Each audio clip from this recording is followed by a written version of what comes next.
This Christmas, we are hosting your sister's fiancé, so there will not be room for you and your daughter at the table.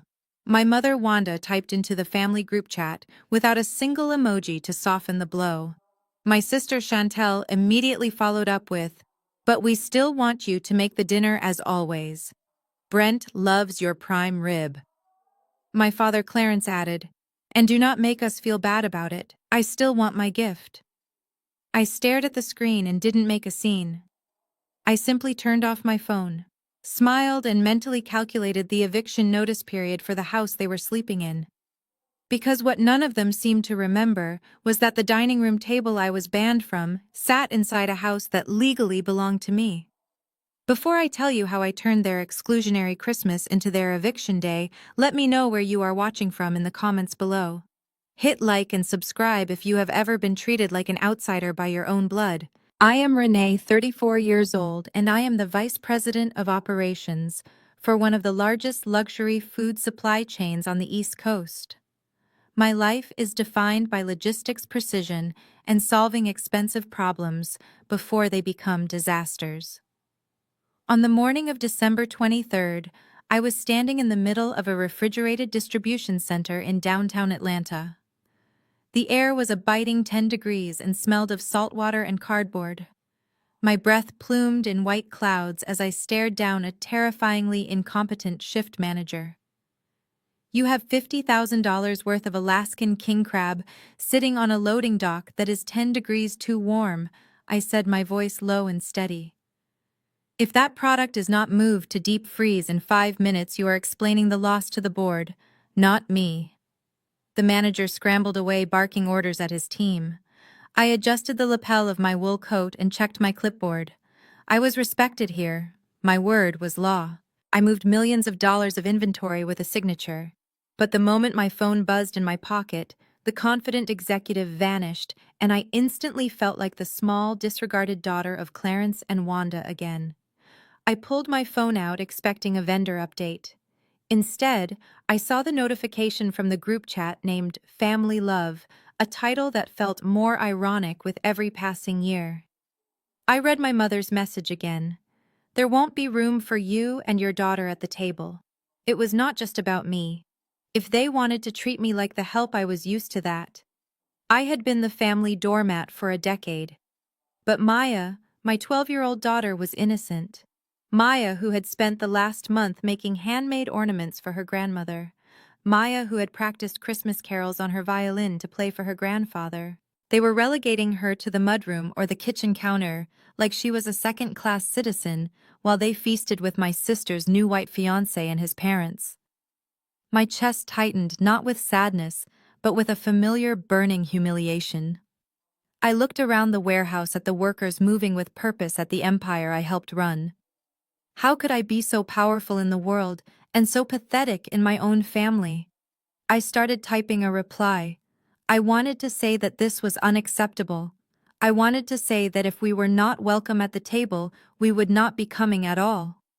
But then the old fear crept in. The fear that if I said no, they would cut us off completely and Maya would have no grandparents at all. I deleted my angry draft. I simply typed, "Okay, Mom, we will make it work." I hated myself as I pressed send. I told myself I was doing it for Maya. I was doing it to keep the peace. But deep down, I knew I was just enabling the monsters I had helped create. 2 hours later, having averted the crisis with the crab shipment, I found myself pushing a cart through the aisles of Whole Foods. This was not my usual grocery store, but Chantel had sent a specific list of ingredients she wanted for the dinner: organic grass-fed beef, truffle oil from Italy, heirloom carrots. She had expensive taste for someone who had not held a full-time job in 4 years. I stood at the butcher counter looking at the prime rib roast behind the glass. It was beautifully marbled, a deep, rich red. "That is a fine cut," the butcher said, wiping his hands on his apron. "It is going to be about $200, is that all right?" I nodded numbly. $200 for a piece of meat that I would likely have to eat on a paper plate in the laundry room, while Brent, the golden boy fiancé, ate off the good china. I reached for my wallet to pay, but my phone buzzed again. This time it was not a text. It was a fraud alert from Chase Bank. Transaction alert card ending in 4098. Authorization for $850 at Serenity Luxury Spa. Please reply 1 if authorized. My stomach dropped. That was the emergency credit card I had given my mother for household repairs like a burst pipe or a broken furnace. I stared at the screen. Serenity Luxury Spa was not a plumber. It was the most expensive day spa in Buckhead. I dialed Chantel immediately. She answered on the second ring, and I could hear soft Zen flute music in the background. "Hey, sis," she said, her voice thick with relaxation. "I thought you would be busy cooking by now." "Chantel," I said, my voice trembling slightly. "Why did I just get a charge for nearly $900 at a spa? Did Mom lose her card?" Chantel laughed, a light, airy sound that made my teeth ache. "Oh no, silly. Mom gave it to me. I had to get the full package today.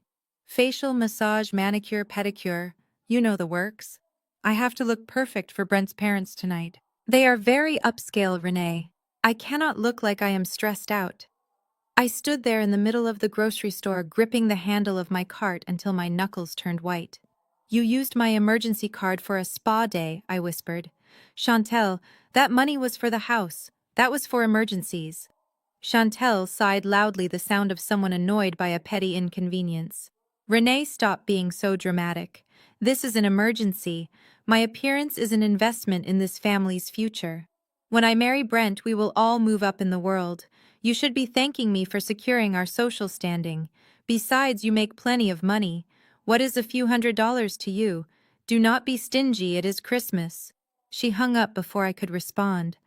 I stood there staring at the butcher who was holding the wrapped meat out to me, waiting for payment. I felt like screaming. I felt like overturning the cart and walking out. But I didn't. I was trapped in the role I had played since I was 16. The responsible one. The provider. The fixer. I took the meat. I pulled out my own debit card, not the one Chantel had just maxed out, and paid for the dinner that I was barely invited to eat. As I walked to my car, the winter wind hitting my face, I felt something shift inside me. It was a small crack in the dam of my patience. They wanted the perfect dinner. They wanted the perfect appearance. They wanted my money, my labor, and my silence. Well, I decided as I unlocked my car door. They were going to get exactly what they asked for. And when the bill finally came due, it was going to cost them a lot more than a prime rib roast. Christmas morning broke with a gray steel sky over Atlanta, mirroring the storm brewing inside my chest. The drive to my parents' house was usually a 30-minute commute, but today it felt like a funeral procession. My 12-year-old daughter Maya sat in the passenger seat of my Range Rover, clutching a small velvet bag on her lap. Inside was a handmade ceramic ornament she had painted for her grandmother, a perfect little angel with a slightly lopsided halo. The heater hummed softly, fighting against the frost on the windows, but the cold silence between us was harder to thaw. I gripped the leather steering wheel tight enough to turn my knuckles white, my eyes fixed on the winding suburban road. I was dreading this. Every mile marker we passed felt like a countdown to an inevitable disaster. Maya shifted in her seat, breaking the silence with a voice so small it nearly broke my heart. "Mom, do you think Grandpa remembers about the necklace?" Her question hung in the air, heavy with hope. I glanced over at her. She was wearing her best navy blue dress, her hair braided neatly, just the way my mother liked it. She had been talking about this necklace for months. It was a single pearl on a gold chain that had belonged to my great-grandmother. Legend had it that every girl in the Johnson family received it on her 12th Christmas. It was not just jewelry, it was a symbol of belonging. It was proof that you were seen, that you were valued, that you were part of the legacy. I swallowed the lump in my throat, forcing a smile I did not feel. "I am sure he remembers, baby. Grandpa knows how important tradition is. But listen to me, Maya. Even if he forgets or if things are busy with Aunt Chantel's fiancé being there, do not let it ruin your day, okay? You are a Johnson queen, with or without a pearl." Maya nodded, looking out the window, but I saw her fingers cross tightly over the velvet bag. She wanted to believe them. She still had that beautiful, dangerous childhood innocence that blinded her to the toxicity of our bloodline. I envied her, and I feared for her. As we passed the familiar turnoff near the old shopping mall, my mind was violently yanked back 10 years. The ghost of Christmas past was not a spirit, it was a memory of a transaction that changed how I saw my parents forever. I was 24 years old then, working 2 jobs and saving every penny to go to grad school.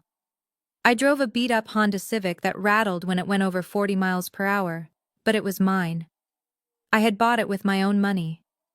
One evening I came home to find my father Clarence sitting at the kitchen table with his head in his hands.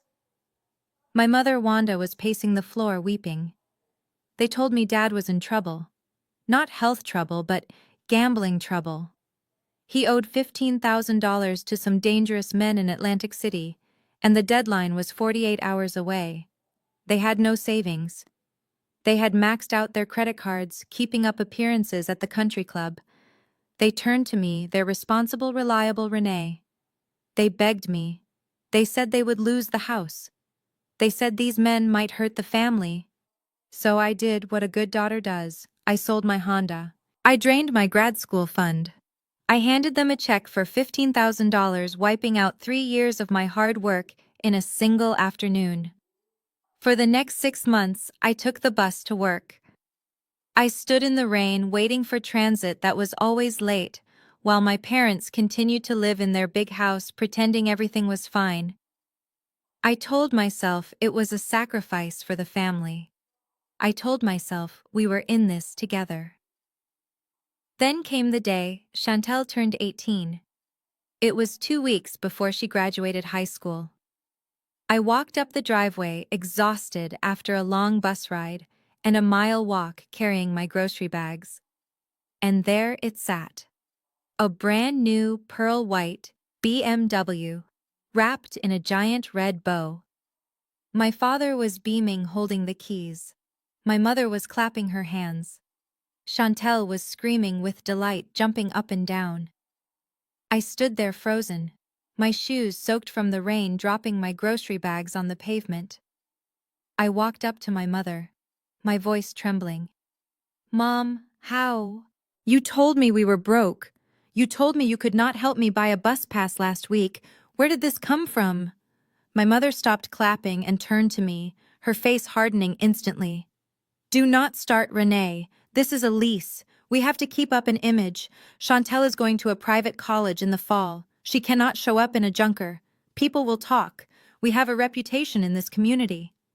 "But I sold my car for you," I whispered, tears stinging my eyes. "I am taking the bus, Mom. I am working double shifts." "Oh, stop being so dramatic," my mother snapped, waving her hand dismissively. "You are strong, Renee. You are a survivor. You can handle the bus. Chantel is different. She is delicate. She needs protection. Besides, it is her birthday. Stop being jealous of your sister. It is ugly." That word echoed in my head as I drove us closer to their house in the present day. Jealous. They always framed my demand for fairness as jealousy.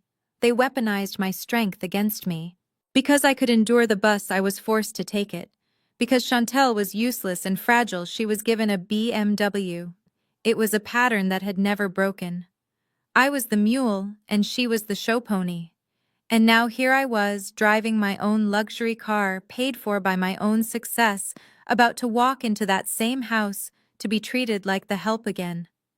We turned onto their street. The houses here were large brick colonials with manicured lawns that cost more to maintain than most people made in a month. I saw my parents' driveway ahead. It was already full. There was my father's leased Lexus. There was Chantel's red convertible. And there was a massive black SUV that must have belonged to Brent's parents. There was no room for me in the driveway, just like there was no room for me at the table. I pulled my car to the curb, parking on the street like a visitor. My heart rate spiked. I looked at Maya. She was retying the ribbon on her hair, checking her reflection in the visor mirror nervously. "Do I look okay, Mom?" she asked, seeking validation. You look perfect, I said fiercely. I reached over and squeezed her hand. Maya, whatever happens in there, remember who you are. You are smart, you are kind, and you are mine. Nothing they say or do changes that. She smiled, but her eyes were anxious. She wanted the pearl. She wanted the acceptance it represented. I unclenched my hands from the steering wheel and took a deep breath. I checked my phone one last time. The banking app was open in the background. The digital copy of the deed to the house was saved in my favorites folder. I was walking into the lion's den, but this time I was not the sacrificial lamb. I was the hunter. I turned off the ignition and the silence of the car was replaced by the pounding of my own blood in my ears. Let us go see Grandma and Grandpa, I said, my voice steady and cold as ice. It is time to give them a Christmas they will never forget. The house stood at the end of the cul-de-sac, like a monument to suburban perfection. It was a sprawling two-story brick colonial with white pillars framing the entrance and a manicured lawn that was currently dusted with a light layer of frost. To the outside world, this residence was the home of Clarence and Wanda Johnson, a testament to their enduring success and place in the upper-middle-class society of Atlanta. Neighbors walking their dogs would nod respectfully at the property, admiring the fresh wreath on the door and the tasteful white lights lining the roof. But as I pulled my car to the curb, my stomach churned with a nauseating mix of pride and resentment, because I knew the truth that the neighbors did not. I knew that the mortgage payments, the property taxes, and even the insurance for this architectural masterpiece were drafted automatically from my bank account on the first of every month. Legally speaking, this was not my parents' house. It was my house. They were simply the tenants who had forgotten they were living on my charity. I put the car in park and took a moment to steel myself. Beside me, Maya was unbuckling her seatbelt, her earlier anxiety replaced by the sheer excitement of seeing her family.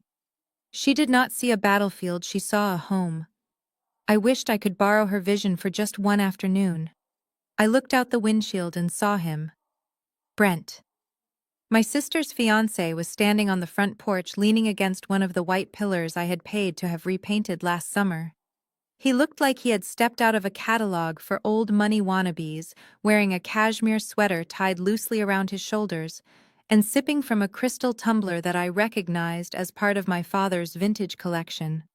I opened the car door and the biting December air hit my face. I walked around to the trunk to start unloading the bags of groceries I had just purchased. Heavy bags filled with potatoes, carrots, and the expensive cuts of meat Chantel had demanded. I struggled to lift 3 canvas bags at once, the plastic handles digging into my palms. I looked up expecting Brent to come down the steps to help. He was a man in his 30s, fit and capable, and he was watching me struggle with a look of mild amusement on his face. He took a slow sip of his drink and stayed exactly where he was. "Hey there, Renee," he called out, his voice carrying that grating tone of condescension he had mastered so well. "You know, I was just telling your dad that we really need to do something about your vehicle situation. That car of yours is looking a little tired. It is practically an eyesore next to my Lexus and your dad's car. You are ruining the aesthetic of the driveway." I paused, shifting the weight of the bags. My car was a 3-year-old Range Rover. It was muddy from the drive. And yes, it had a small dent in the rear bumper from a parking lot incident I had not had time to fix yet, but it was a luxury vehicle that I owned outright. Brent, on the other hand, drove a leased Lexus that he was likely 2 payments behind on given what I knew about his failing real estate career. But in this family, reality did not matter, only appearances did. "I am fine with my car, Brent," I said, keeping my voice level as I kicked the car door shut with my hip. "Are you going to give me a hand with these, or are you just going to supervise?" Brent chuckled, shaking his head as if I had told a cute joke. "I am in my hosting clothes, Renee," he said, smoothing the front of his pristine beige trousers. "I cannot risk getting road salt or dirt on this wool. Besides, you look like you have got it handled. You are used to heavy lifting, right? It is part of your job at the warehouse." He turned on his heel and walked back into the house, leaving the door open just wide enough for the heat to escape, but not wide enough for me to enter easily with my armload of groceries. I stood there for a second, blinded by a flash of pure rage. I wanted to drop the bags right there in the snow. I wanted to scream that the warehouse he mocked paid for the roof over his head. But then I felt Maya's small hand on my arm. "Let me help, Mama," she whispered, grabbing a lighter bag. I looked at her innocent face and swallowed my anger. I nodded and followed her up the steps of my own house, feeling like an intruder. We stepped into the foyer, and the smell hit me instantly. It was the scent of my childhood, a mix of cinnamon pine and my mother's expensive perfume. The house was decorated to perfection. Garlands of fresh evergreen wrapped around the banister of the grand staircase, and a 12-foot Christmas tree sparkled in the living room, adorned with glass ornaments that cost more than my first car. In the center of the room stood my mother, Wanda. She looked stunning in a floor-length emerald green silk dress, her hair coiffed into an elegant updo. She was laughing at something Chantel said, her hand resting lightly on my sister's shoulder. Grandma Maya squealed, dropping her bag by the door and running toward them, her arms wide open. She had not seen my mother in 2 months, and pure love radiated from her small body. "Stop right there," my mother's voice rang out, sharp and commanding like a whip crack. Maya froze mid-stride, her smile faltering. My mother took a step back, holding her hands up defensively, as if Maya were a muddy dog about to jump on her. "Maya, honey, look at you," my mother said, her tone shifting to a strained sweetness. "But do not hug me yet. This is vintage silk, custom made. Your hands might be sticky from the car ride or wet from the snow. We cannot have you wrinkling me or staining the fabric before the guests arrive. You understand, do you not?" Maya slowly lowered her arms. She looked down at her hands. They were clean. She had washed them before we left, and she had not touched anything except her dress and the bag. I watched the light in her eyes dim. It was a subtle heartbreak, the kind that adults inflict on children without a second thought. Maya nodded quietly, stepping back. "Yes, Grandma, I am sorry." My mother did not even notice the hurt she had caused. She immediately turned her attention back to Chantel, who was lounging on the white sofa in a red velvet dress holding a glass of champagne. "Chantel, did you call the florist back about the centerpiece arrangements for the main table?" my mother asked, fussing with a stray lock of Chantel's hair. "You look gorgeous, darling. That red is definitely your color. It screams prosperity." I stood by the door holding 30 pounds of groceries, invisible to the woman who gave birth to me. "Hello, Mom," I said loudly, kicking the door shut behind me with a heavy thud.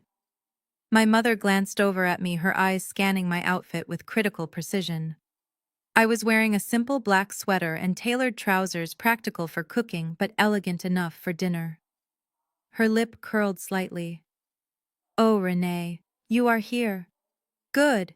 You are late, you know. The roast needs to be in the oven by now if we want it ready for Brent's parents. They eat promptly at 6. She did not say hello. She did not ask how the drive was. She did not thank me for the hundreds of dollars of food I was holding. She just pointed toward the back of the house. "Take those straight to the kitchen, and use the service entrance next time if you are going to bring wet bags into the foyer. You are dripping on the hardwood." I looked down. There were 3 tiny drops of melted snow on the floor. I looked back up at my mother, who was already pouring more champagne for Chantel. The contrast was so stark, it was almost comical. The golden child sat on a throne while the scapegoat was ordered to the scullery. I caught Brent watching me from the archway of the dining room, a smirk playing on his lips. He enjoyed this. He enjoyed seeing the successful business executive reduced to a servant in her parents' home. "Come on, Maya," I said, my voice tight. "Let us go to the kitchen." As we walked past the living room, I heard my mother whisper to Chantel, loud enough for me to hear. "I hope she did not buy the cheap cuts of meat. You know how she likes to cut corners to save a penny." I gritted my teeth, my jaw aching from the pressure. I tightened my grip on the bag containing the $200 roast I had paid for. I walked into the kitchen, the swinging door closing behind me, shutting out the laughter and the warmth, leaving me in the cold, white, sterile space where they believed I belonged. But as I set the bags down on the granite counter, I had selected and paid for 5 years ago. I made a silent vow. This was the last meal I would ever cook for them. The service entrance was about to become the only entrance they would ever use when they came begging for my help. The swinging door settled into its frame with a soft thud, sealing me inside the kitchen and effectively cutting off the warmth of the holiday gathering. The silence in the room was heavy and immediate, a stark contrast to the crescendo of laughter and clinking crystal that vibrated through the walls from the living room. I stood there for a moment, letting the isolation wash over me. This kitchen was a space I knew intimately, not because I enjoyed cooking, but because it was the only place in this house where my parents seemed to tolerate my presence for extended periods. It was a beautiful kitchen with granite countertops I had paid to install and stainless steel appliances I had selected from a high-end catalog 3 years ago. Yet standing here now, I did not feel like the owner of this luxury. I felt like the staff hired to maintain it. I reached for the hook behind the pantry door and pulled down the apron that seemed to be permanently assigned to me. It was a faded floral print with a frayed hem that smelled faintly of old grease and stale onions. Putting it on felt like a demotion. In the warehouse, I wore a tailored blazer and a security badge that opened every door. Here I was wrapping myself in the uniform of the help, covering my silk blouse with a garment that marked me as the one who serves. I tied the strings behind my back, feeling them cut slightly into my waist, and turned my attention to the $200 prime rib sitting on the counter. I began to prep the meat, massaging the expensive cut with herbs and truffle oil, just the way Chantel had demanded. My hands moved with the precision of a surgeon, but my mind was drifting toward the party I was excluded from. I could hear the muffled baritone of my father telling one of his exaggerated golf stories. I heard the high-pitched tinkling laugh of my sister, the sound she reserved for impressing people she thought could elevate her status. And I heard the confident, booming voice of Brent holding court in a house he had not contributed a single dime to maintain. They were celebrating the season of giving, while the person who gave them everything was tasked with scrubbing potatoes in the back room. The kitchen door pushed open, and my mother breezed in. She did not bring an offer of assistance. She brought a gust of her heavy floral perfume and a critical eye that scanned the countertops for any sign of disorder. She held her empty champagne flute like a scepter, tapping her manicured nails against the glass. "Renee, are you watching the temperature on that oven?" she asked without looking at me. She walked over to the stove, peering suspiciously at the digital display as if I might be plotting to sabotage the meal. "Remember what I told you? Medium rare. Strictly medium rare." Brent's parents are very sophisticated people, Renee. They travel to Europe every summer. They know good food. If you overcook this and make it tough, it will reflect poorly on all of us. We cannot look like we do not know how to handle a premium roast. I continued chopping carrots, my knife hitting the wooden board with a rhythmic, aggressive cadence. "I know how to cook a roast, Mom," I said, keeping my eyes on the blade. "I have been cooking every holiday meal for this family since I was 22. You do not need to micromanage me." Wanda sighed, a long, dramatic exhalation that suggested my competence was a burden she had to endure. "I am just ensuring quality control. You know how you get distracted sometimes with your work emails and your stress. Today is about focus. It is about presentation. Speaking of which, try to keep this counter wiped down. We might bring Mrs. Anderson in here later to show her the custom cabinetry, and I do not want her seeing vegetable peels everywhere. It looks low class."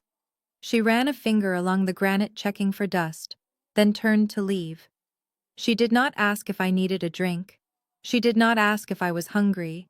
She did not ask if I wanted to come out and say hello to the guests before the cooking got intense. She simply issued her orders and turned her back. As she pushed the swinging door open to return to the festivities, I caught a glimpse of the living room through the widening gap.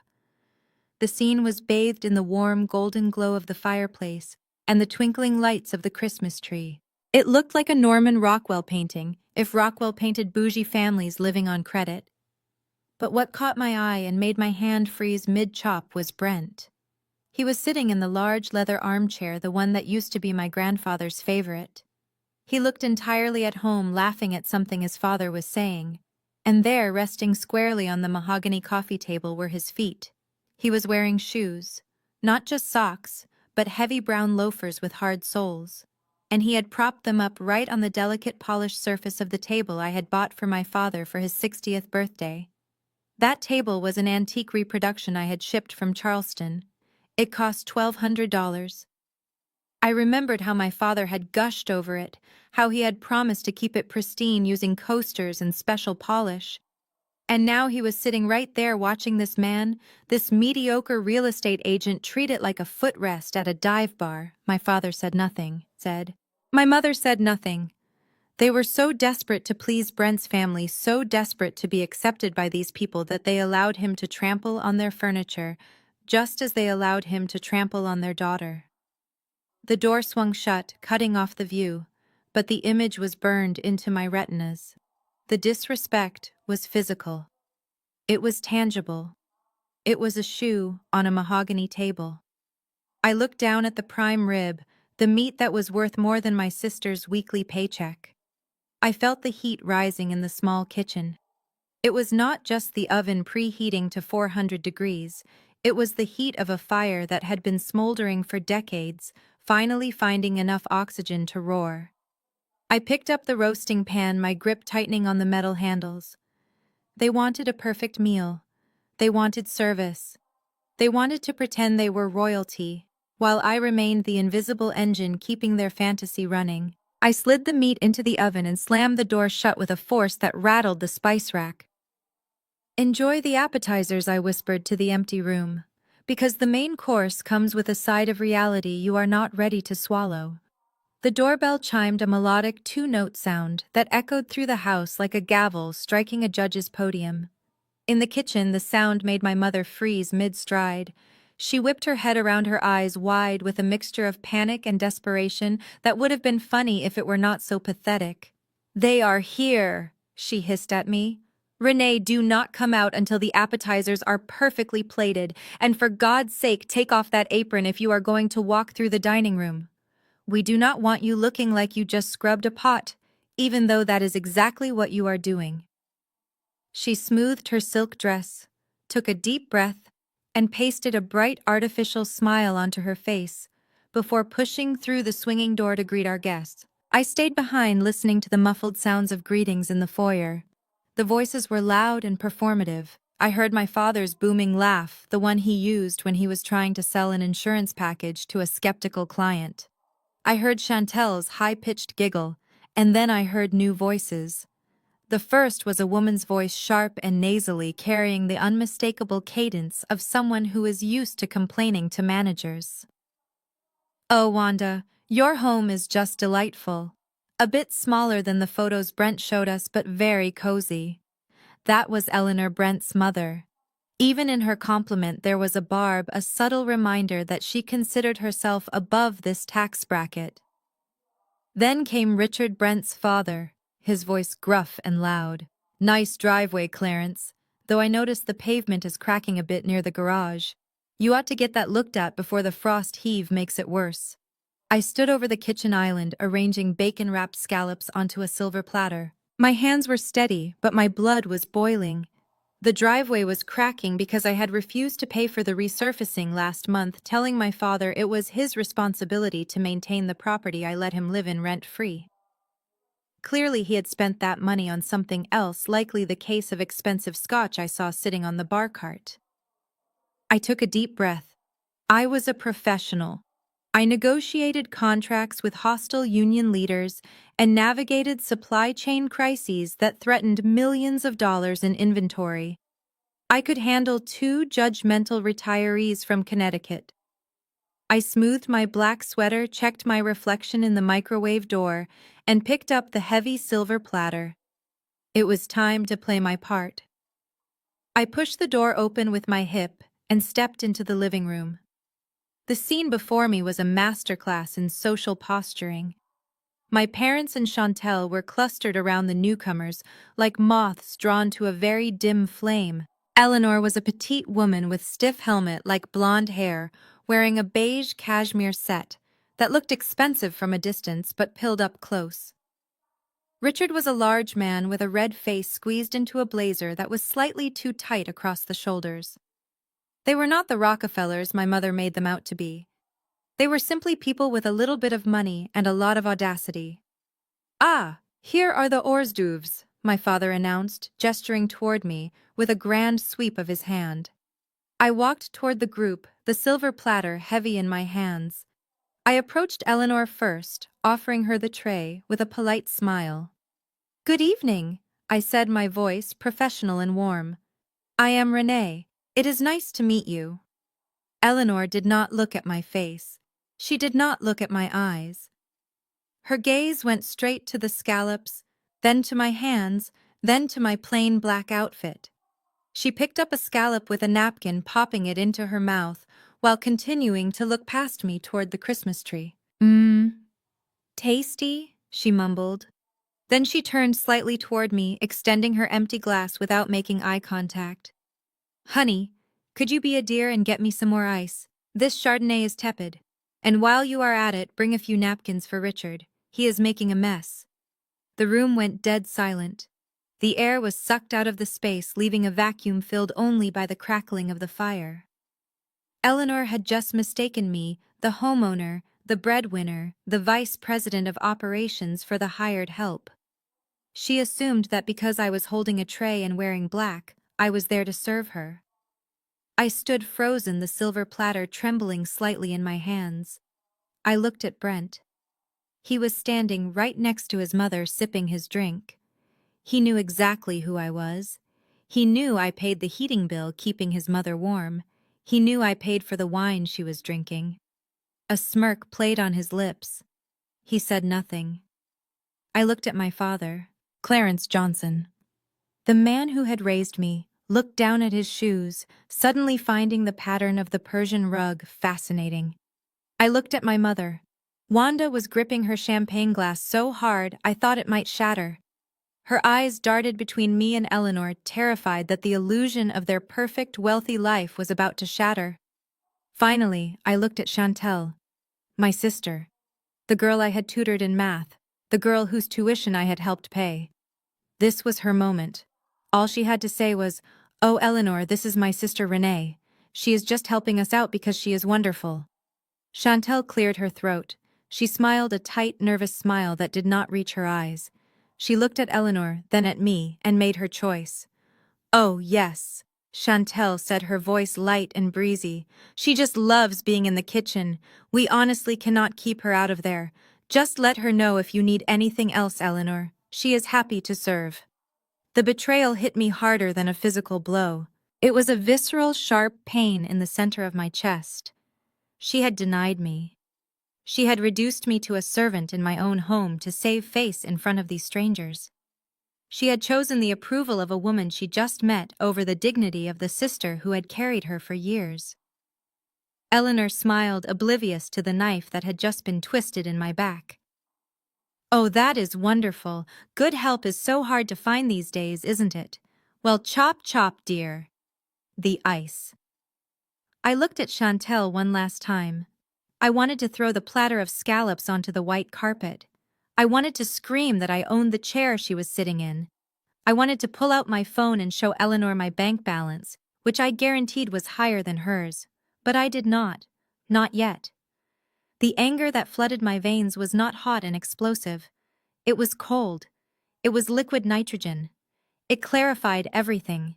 I realized in that moment that I did not have a family. I had a group of parasites who had attached themselves to my success and were now feeding on my self-respect. I slowly lowered the tray to the coffee table, setting it down right next to Brent's feet. I straightened my spine, rising to my full height. My face was a mask of stone. "Of course," I said, my voice flat and devoid of emotion. "I will get that ice for you right away." I turned on my heel and walked back toward the kitchen. I could feel their eyes on my back. I heard Richard chuckle. "She is a quiet one, isn't she? I like that. Keeps her head down and works. I pushed through the swinging door and let it close behind me. The moment I was alone, I grabbed the edge of the granite counter, my knuckles turning white as I squeezed the cold stone. My breath came in ragged gasps. I looked at the knife block. I looked at the carving knife I would need for the roast. Chantel had said I was happy to serve. Fine. I would serve them. I would serve them a Christmas dinner they would never forget. I would serve them the finest meal of their lives. And then for dessert, I would serve them the consequences of every single lie they had just told. I walked over to the freezer and scooped a cup of ice. I stared at the cubes glittering under the kitchen lights. They were hard cold and unyielding, just like me. I was done being the daughter. I was done being the sister. Tonight I was the landlord. And the eviction process was about to begin. The transition from the kitchen to the main hallway signaled that the performance was about to begin. I carried the heavy platter of prime rib, the meat resting in a pool of rich rosemary juice that I had spent 3 hours reducing. The aroma was intoxicating, filling the entire lower level of the house with the scent of expensive comfort. As I walked toward the dining room, I could see the scene my mother had curated. It was undeniably beautiful. The crystal chandelier, which I had paid to have cleaned and rewired just last month, cast a fractured diamond light over the table. The long mahogany dining table was set for 6. There were chargers of gold leaf fine-bone china plates and crystal wine glasses that sparkled like jewelry. The centerpiece was a cascading arrangement of red roses and winter greenery that probably cost more than my first semester's tuition. Everyone was already seated. My father sat at the head of the table looking regal and pleased with himself as he poured a vintage Cabernet for Richard. Eleanor was touching the linen napkins, admiring the thread count. Brent and Chantel sat side by side, looking like a magazine cover of a couple who had never worked a hard day in their lives. There were 2 empty chairs at the far end of the table. My heart lifted slightly. Perhaps I had been wrong. Perhaps the text message had been a cruel joke or a mistake. Perhaps in the spirit of Christmas, my mother had realized that excluding her eldest daughter and only grandchild was a bridge too far, even for her. I approached the table holding the roast ready to set it down on the trivet in the center. "Here we are," I said, forcing a smile. "Prime rib cooked exactly to medium rare." "Wonderful," Wanda said, clapping her hands lightly. "It looks edible, Renee." "Thank you." I placed the meat down and straightened up, looking toward the empty chairs. "Come on, Maya," I called out softly to my daughter, who was standing awkwardly in the archway, clutching her iPad to her chest. "Come sit down, baby." Before Maya could take a step, my mother was out of her chair. She moved with a speed that defied her age, intercepting us like a Secret Service agent protecting a president. "Oh, wait, just a moment," she said, her voice dropping to a theatrical whisper as she placed a hand on my arm. She steered me away from the table, turning my body back toward the kitchen hallway. "Those chairs are for our coats and bags, dear," she said, loud enough for the table to hear, but quiet enough to sound polite. "You know how cluttered the foyer gets. Besides, we want everyone to be comfortable." She kept walking us past the dining room, past the warmth of the fire, and past the inclusion I had momentarily hoped for. She guided us toward the door that led to the garage. This was the mudroom. It was a utility space designed for muddy boots, wet umbrellas, and the hum of the washing machine. It was not a room for dining. It was a room for transition, a place you passed through to get to the real house. Wanda opened the door and gestured inside with a flourish, as if she were unveiling a VIP suite. There, pushed against the wall next to a stack of my father's golf clubs, was a small white plastic folding table. It was the kind of table you buy at a discount store for a garage sale or a children's lemonade stand. It wobbled slightly on the tiled floor. On top of it were 2 paper plates, not the fine china. Paper. And plastic forks. "Look how cozy this is," Wanda said, beaming. "It is perfect for you two. It is quiet, so you will not be bored by all the adult talk about politics and real estate. Maya can watch her little cartoons on her iPad as loud as she wants without disturbing Mr. and Mrs. Anderson. And you, Renee, you can relax. You do not have to worry about serving or clearing. You can just be. I stared at the table. The air in the mudroom was significantly colder than the rest of the house. The draft from the garage door seeped through the cracks. The smell here was not of roasting meat and wine, but of laundry detergent and cold rubber. Mom, I said, my voice trembling with suppressed rage. You want us to eat Christmas dinner in the laundry room. I paid for the dining room table. I paid for the food on it. And you are putting us next to the cat litter box. Wanda's smile vanished, instantly replaced by that cold steel look she reserved for when I challenged her authority. Lower your voice, Renee, she hissed, checking over her shoulder to ensure the guests had not heard. Do not ruin this. Brent's parents are very traditional. They believe children should be seen and not heard. And frankly, you do not fit the dynamic at the main table tonight. We are discussing business and club memberships. You would feel out of place. This is for your own comfort. Now stop being ungrateful and sit down. The food will get cold. She turned and walked back to the dining room, closing the door firmly behind her. The click of the latch sounded like a prison cell locking. The muffled sounds of laughter and the clinking of silverware resumed immediately. They had moved on. We had been erased. I stood there staring at the closed door, my fists clenched at my sides. I wanted to kick the door down. I wanted to flip the expensive table over. But then I felt a tug on my sleeve. I looked down. Maya was standing there in her navy blue velvet dress with the white lace collar. She had spent an hour curling her hair this morning. She had put on her shiny patent leather shoes. She looked like a little princess who had been promised a ball and delivered to a dungeon. She looked up at me with large, watery eyes. Her bottom lip trembled. "Mom," she whispered, her voice shaking, "why can we not sit with them?" I knelt down so I was eye level with her, ignoring the cold tile on my knees. "Because they are confused, baby," I said, trying to keep my voice steady. "They made a mistake." Maya shook her head, a tear spilling over and tracking down her cheek. "No, Mom. It is because I am dirty, isn't it? That is why Grandma did not want to hug me. And now she put us in the mudroom because this is where the dirty boots go. But I showered, Mom. I scrubbed really hard. I put on my best dress. Why am I still not clean enough for them?" The sound of my own heart breaking was louder than the washing machine would have been. My daughter, my innocent, beautiful, brilliant child, thought she was being segregated because she was unclean. She thought her worth was tied to her hygiene, not to the toxic elitism of the people in the other room. I pulled her into my arms, burying my face in her hair. "No, baby, no. You are spotless. You are perfect. You are the cleanest, brightest thing in this entire house. They are the ones who are dirty, Maya. Their hearts are dirty." I held her tight, rocking her slightly as she cried silently into my shoulder. Over her head I glared at the plastic table and the paper plates. I looked at the door that separated us from the feast I had prepared. The sadness in my chest began to harden. It calcified rapidly, turning from grief into something heavy and dangerous. I stood up and wiped Maya's tears with my thumbs. I picked up the paper plates and threw them into the trash bin. "Sit down, Maya," I said, my voice low and terrifyingly calm. "Open your iPad. Watch whatever you want. Turn the volume up all the way." "Are we going to eat, Mom?" she asked, sniffing. "No," I said, pulling my phone out of my pocket. "We are not eating their leftovers. But do not worry, we are not staying in this room for long, and when we leave, we are taking the house with us." I unlocked my phone and opened the folder labeled Legal Documents.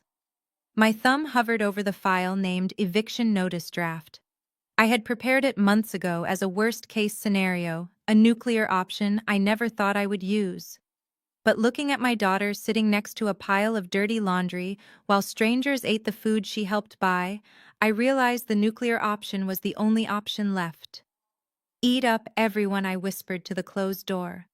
"Savor every bite, because it is going to choke you when the bill comes due." The heavy silver platter burned my forearms through the thick oven mitts as I carried the prime rib back into the dining room. The meat was a masterpiece of culinary execution. A perfectly seared crust encased the tender pink center, and the scent of rosemary, garlic, and rich beef tallow instantly overpowered the delicate floral arrangement on the table. This was a meal fit for royalty, a meal that would cost hundreds of dollars at the finest steakhouse in Atlanta. And I was delivering it to a table of people who viewed me as nothing more than a delivery mechanism. I approached the head of the table where my father sat, but before I could set the platter down, Brent stood up. He did not stand to help me with the heavy load. He stood to claim the moment. He reached out and took the carving knife and fork from the table, holding them aloft like weapons of war. "Allow me," he announced, his voice booming with unearned authority. "A roast this fine requires a firm hand to carve." I set the platter down on the trivet, my hands shaking slightly from the strain. I took a step back, clasping my hands in front of me, waiting. Waiting for a thank you. Waiting for someone to say, "Pull up a chair, Renee."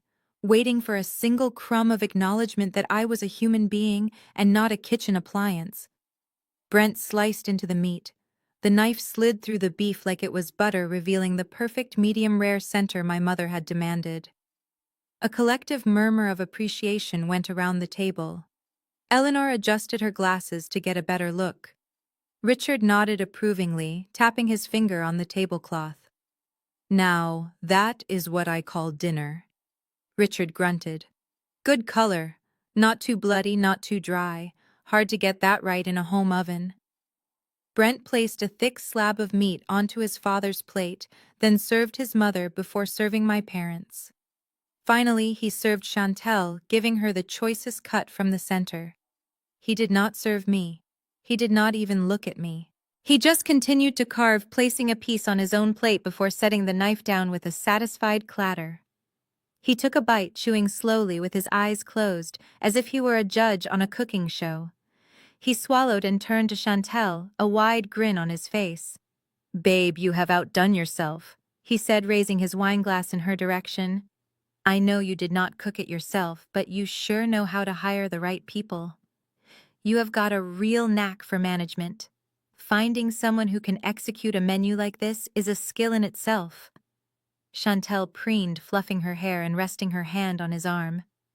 "Well, you know me, Brent. I have very high standards. I had to be very specific with her about the temperature and the seasoning. I do not let the help cut corners. If you want the best, you have to demand the best." The help. She called her own sister the help. I stood there near the sideboard, invisible in plain sight. My mother was busy pouring gravy over her potatoes. My father was already eating, oblivious to everything but his stomach. I cleared my throat softly. Just a small sound to remind them I existed. To remind them that the person who paid for the meat, the wine, the table, and the roof was standing 3 feet away, watching them eat her investment. My mother looked up.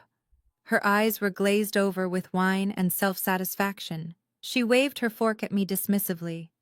"Oh, Renee," she said, her mouth half full. "That will be all for now. You can go check on Maya. Make sure she is not watching anything too violent on that iPad. And close the door tight when you go out. There is a draft coming from the mudroom and it is making Eleanor's ankles cold." That was it. No plate, no offer of leftovers, just a dismissal. I felt a cold numbness spread from my chest to my fingertips. It was the anesthesia of absolute detachment. I nodded once, a slow, mechanical movement. "Enjoy your meal, everyone," I said, my voice flat. I turned and walked away. The sound of their utensils scraping against the fine bone china followed me like applause for a performance I was no longer starring in. I reached the door to the mudroom and paused. I could hear Brent laughing at something his father said. I could hear the warmth, the camaraderie, the family unit that had successfully excised its cancerous tumor, which apparently was me. I opened the door and stepped into the chill of the utility room. The air here was 10 degrees colder than the dining room. The hum of the extra refrigerator and the faint smell of bleach replaced the aroma of the roast. I closed the door behind me, sealing the warmth away. Maya was sitting at the plastic folding table. She still had her headphones on, but one ear cup was pushed back so she could hear me come in. She looked up and my heart shattered into a million jagged pieces. On the flimsy paper plate in front of her was not a slice of the prime rib. It was not the truffle mashed potatoes or the glazed heirloom carrots I had spent hours preparing. It was 2 pieces of cold fried chicken, leftovers from the lunch my parents had eaten yesterday. My mother had not even bothered to heat them up. Beside the chicken was a small scoop of store-bought potato salad and a juice box. Maya saw me looking at her plate. She quickly wiped her mouth with a paper napkin and sat up straighter, trying to look brave, trying to protect me from the hurt she knew I was feeling. "It is okay, Mom," she said, forcing a bright smile that didn't reach her eyes. "I actually like cold chicken. It is like a picnic. And Grandma said the roast was spicy, so I probably would not have liked it anyway." I walked over to the table and pulled out the metal folding chair next to her. The legs scraped loudly against the tile floor, a harsh sound in the small room. I sat down and looked at my daughter. She was eating garbage in a laundry room while wearing a velvet dress. She was making excuses for the people who treated her like a nuisance. I reached out and brushed a crumb from her cheek. "You know that is not true, Maya," I whispered. "You love roast beef, and you hate cold chicken." Maya dropped her gaze to her plate, picking at the breading on a drumstick. Her shoulders slumped and the brave mask slipped just a fraction. "Why do they hate us, Mom?" she asked quietly. "Is it because we do not have a dad? Is it because we are not fancy like Brent?" "No," I said, my voice hardening into stone. "It is because they are small people, Maya. Small people need to make others feel small, so they can feel big. But they made a mistake today. A very big mistake." I looked at the closed door leading back to the house. I could imagine them in there wiping their mouths with linen napkins, toasting to their good fortune. They thought they had won. They thought they had successfully put me in my place. They thought I would sit here in the cold, eat my scraps, and be grateful for the privilege of being in their orbit. But they had forgotten who held the gravity in this solar system. "I am not hungry, Mom," Maya said, pushing her plate away. "Can we just go home, please?" I looked at the time on my phone. It was almost time for the gift exchange. The final act of this grotesque play. "Not yet, baby," I said, standing up. "We have one more thing to do. Grandpa has not given out the gifts yet, and I think you need to be there for that." "But Grandma said—" "I do not care what Grandma said." I interrupted, my voice sharp with a new authority. "This is my house, Maya, not hers. And you are going to walk out there with your head high. You are going to watch them show exactly who they are one last time. And then we are going to burn their little kingdom to the ground. Come on." I held out my hand. Maya took it. Her hand was small and warm in mine. I squeezed it tight, drawing strength from her innocence and fueling my resolve with her pain. I opened the door to the mudroom. The warm air rushed in, carrying the sounds of dessert being served. They were laughing again. Good. Let them laugh. It would make the silence that was coming all the more deafening. We stepped out of the shadows and back into the light, walking toward the living room for the grand finale. The transition from the laundry room back to the living room was like stepping from a freezer into a furnace. The air was thick with the scent of pine needles and expensive cologne, and the temperature was stiflingly warm from the roaring fire. Maya squeezed my hand so hard her knuckles turned white, but she held her head high just like I had told her to. We took our places near the back of the room, standing by the archway like spectators at a show we had not bought tickets for. The family was gathered in a semicircle around the 12-foot Christmas tree, which was now buried under a mountain of wrapping paper and ribbons. Everyone was in high spirits. The wine had done its work, loosening tongues and flushing cheeks. My mother, Wanda, was lounging on the sofa next to Eleanor, laughing a little too loudly at a joke that wasn't funny. Chantel was sitting on the floor, leaning against Brent's legs, posing for yet another photo for her social media feed, holding up a new designer handbag she had just unwrapped. They looked like the picture-perfect family, the kind you see in commercials selling diamonds or life insurance. And once again, we were the dark smudge in the corner of the frame. "All right, everyone, settle down." "Settle down, my father." Clarence bellowed, clapping his hands together. He stood in front of the fireplace holding a glass of cognac in one hand and looking very pleased with himself. He loved this part of the night. He loved being the patriarch, the provider, the man who bestowed gifts upon his subjects. It was his favorite performance. "We have opened a lot of wonderful things tonight," he began, his voice booming. "Designer bags, golf clubs, cashmere scarves. We are truly blessed. But you know, in the Johnson family, we believe that the most important gifts aren't the ones you buy at the mall. They are the ones that carry our history, our legacy." Maya stiffened beside me. I felt a tremor run through her small body. She looked up at me, her eyes wide and luminous with hope. She knew what was coming. We both did. For 3 years, my father had told her the story of great-grandmother Rose's pearls. How she had bought them with money she saved from sewing dresses in the 1950s. How she had worn them to church every Sunday. How they represented dignity and grace. And how on her 12th Christmas, every Johnson girl received them as a rite of passage. Maya turned 12 last month. This was her moment. This was the apology for the mudroom. This was the bridge back to belonging. Clarence reached behind the tree and pulled out a small square box. My heart stopped. It was the box. The faded navy blue velvet was worn at the corners, and I recognized the gold hinge that had been slightly bent for decades. It was the only thing of real value my parents had kept, not monetary value but sentimental weight. I saw Maya's breath hitch. She took a tiny, unconscious step forward, drawn by the gravity of her heritage. She let go of my hand, ready to step into the circle, ready to be claimed. "This gift," my father said, holding the box up to the light, "is very special. It has been in our family for 4 generations. It represents purity, class, and the welcoming of new chapters." He paused for dramatic effect, looking around the room. His eyes swept over Maya. For a split second I thought I saw a flicker of hesitation, a ghost of a conscience. But then his gaze moved past her, landing on the oversized armchair where Brent's brother and his wife were sitting. Between them sat a bored-looking girl with blonde pigtails playing on a Nintendo Switch. "Sophie," my father called out with a warm, welcoming smile. "Come here, sweetheart. Grandpa Clarence has something for you." The silence that followed was absolute. It was the sound of a vacuum sealing. It was the sound of my blood freezing in my veins. Maya stopped. She did not breathe. She did not blink. She just stood there, one foot slightly forward, frozen in a posture of rejected anticipation. Sophie, the 10-year-old niece of my sister's fiancé, looked up from her game. She looked confused. "Me?" she asked, pointing to her chest. "Yes, you." My father beamed, beckoning her forward. "Come on now, do not be shy." Sophie slid off the chair and walked over to him. She was wearing a red tartan dress that probably cost more than my car insurance.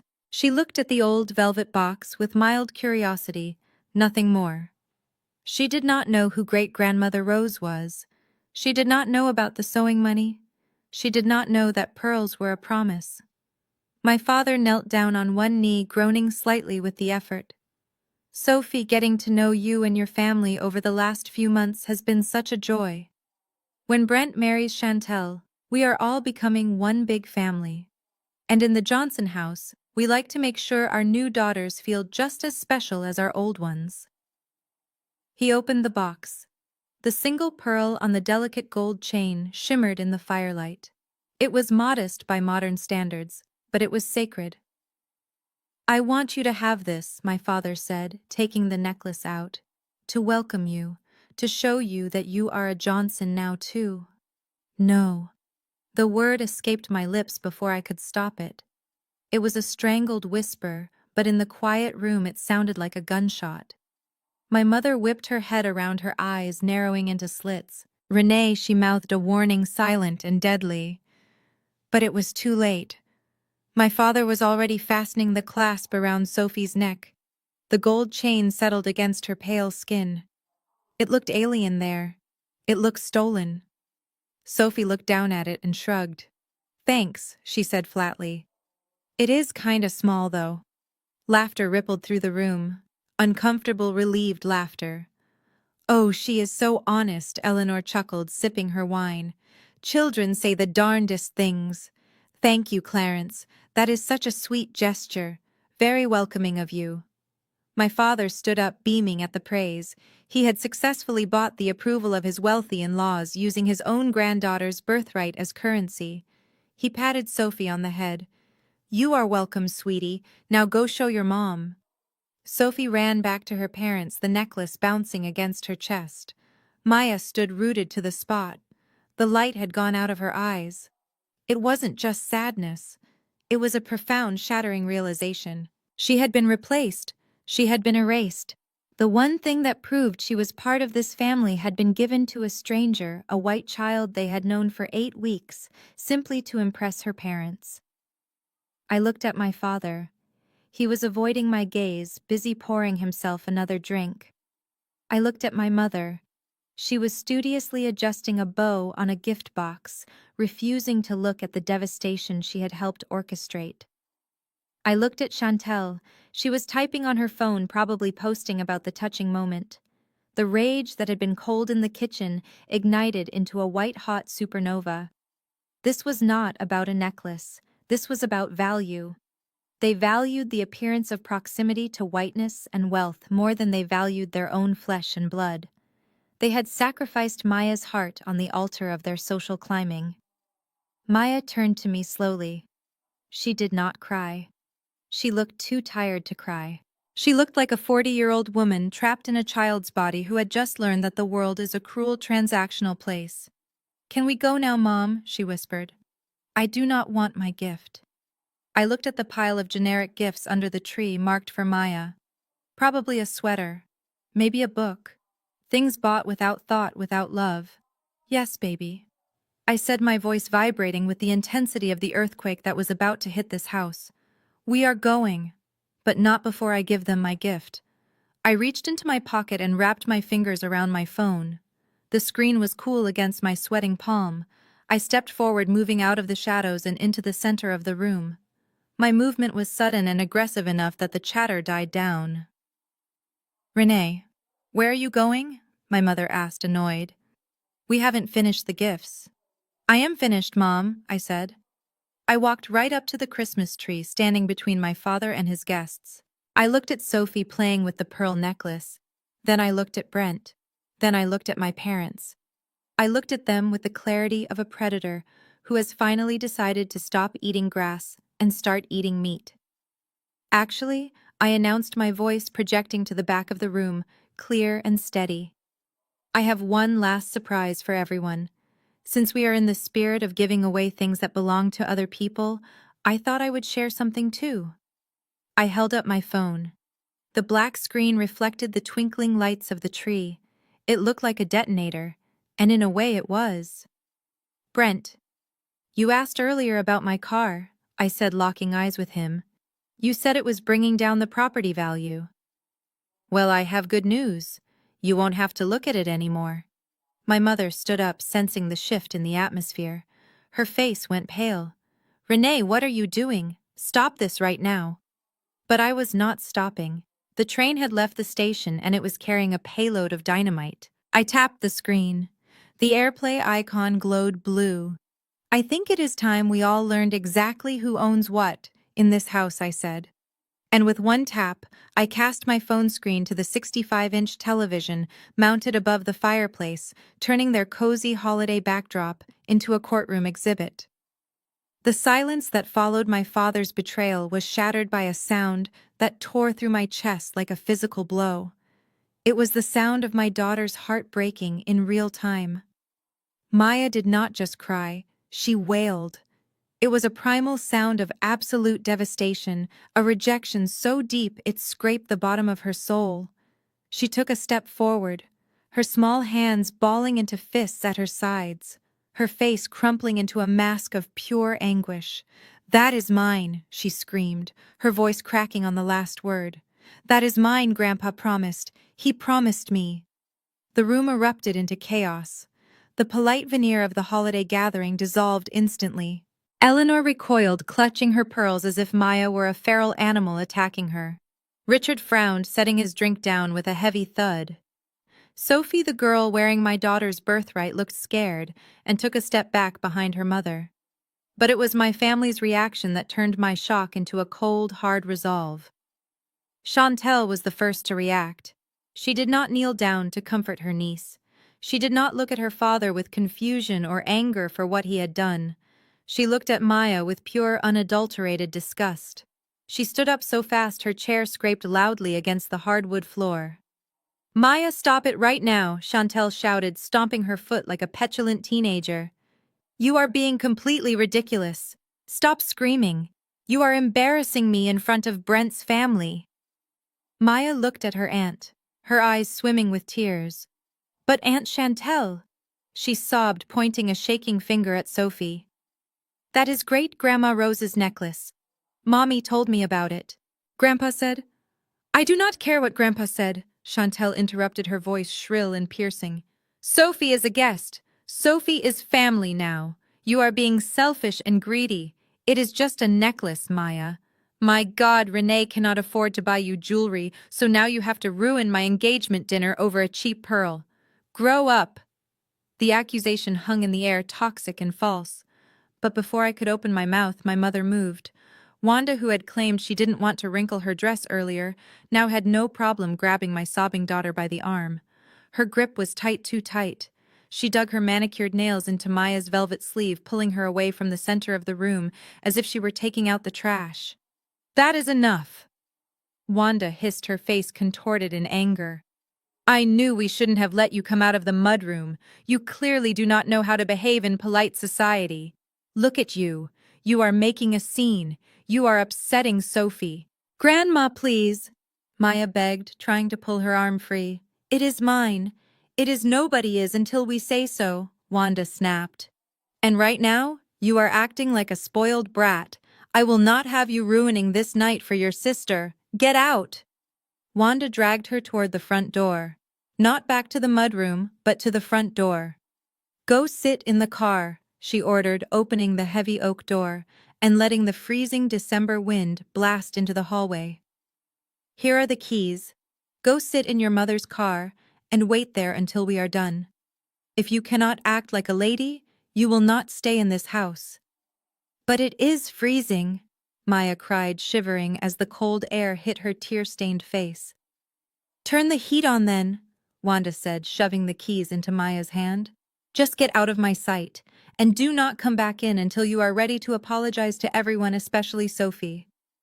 My mother pushed my 12-year-old daughter out into the dark and slammed the door shut. The heavy thud echoed through the house, sealing the rejection. Maya was gone, banished for the crime of wanting the love she was promised. Wanda smoothed her dress, took a deep breath, and turned back to the room with a practiced apologetic smile. "I am so sorry, everyone," she said, her voice dripping with fake sweetness. "You know how children are at that age.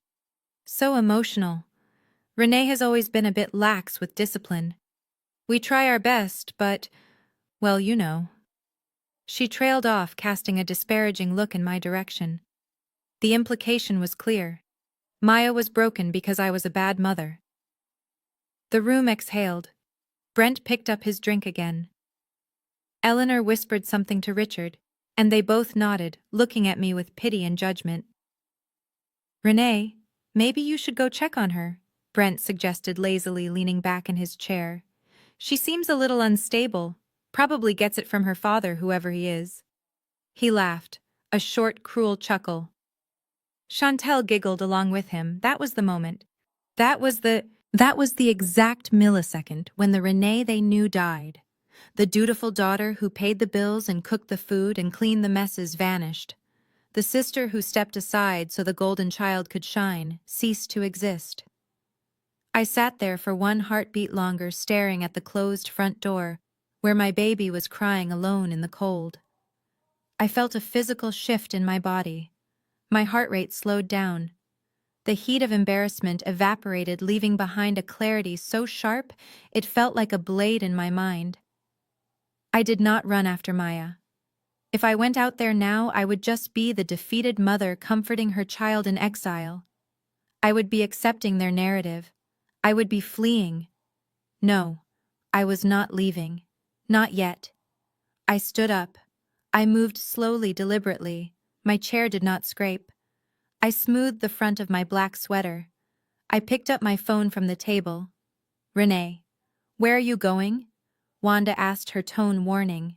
"If you are going to get her, leave her be for a few minutes. She needs to think about her actions." I ignored her. I walked past the dining table. I walked past the Christmas tree. I walked until I was standing in the exact center of the room, directly in front of the fireplace, blocking their view of the television, blocking the warmth of the fire. I stood there silent and still. I looked at Brent, who was swirling his scotch.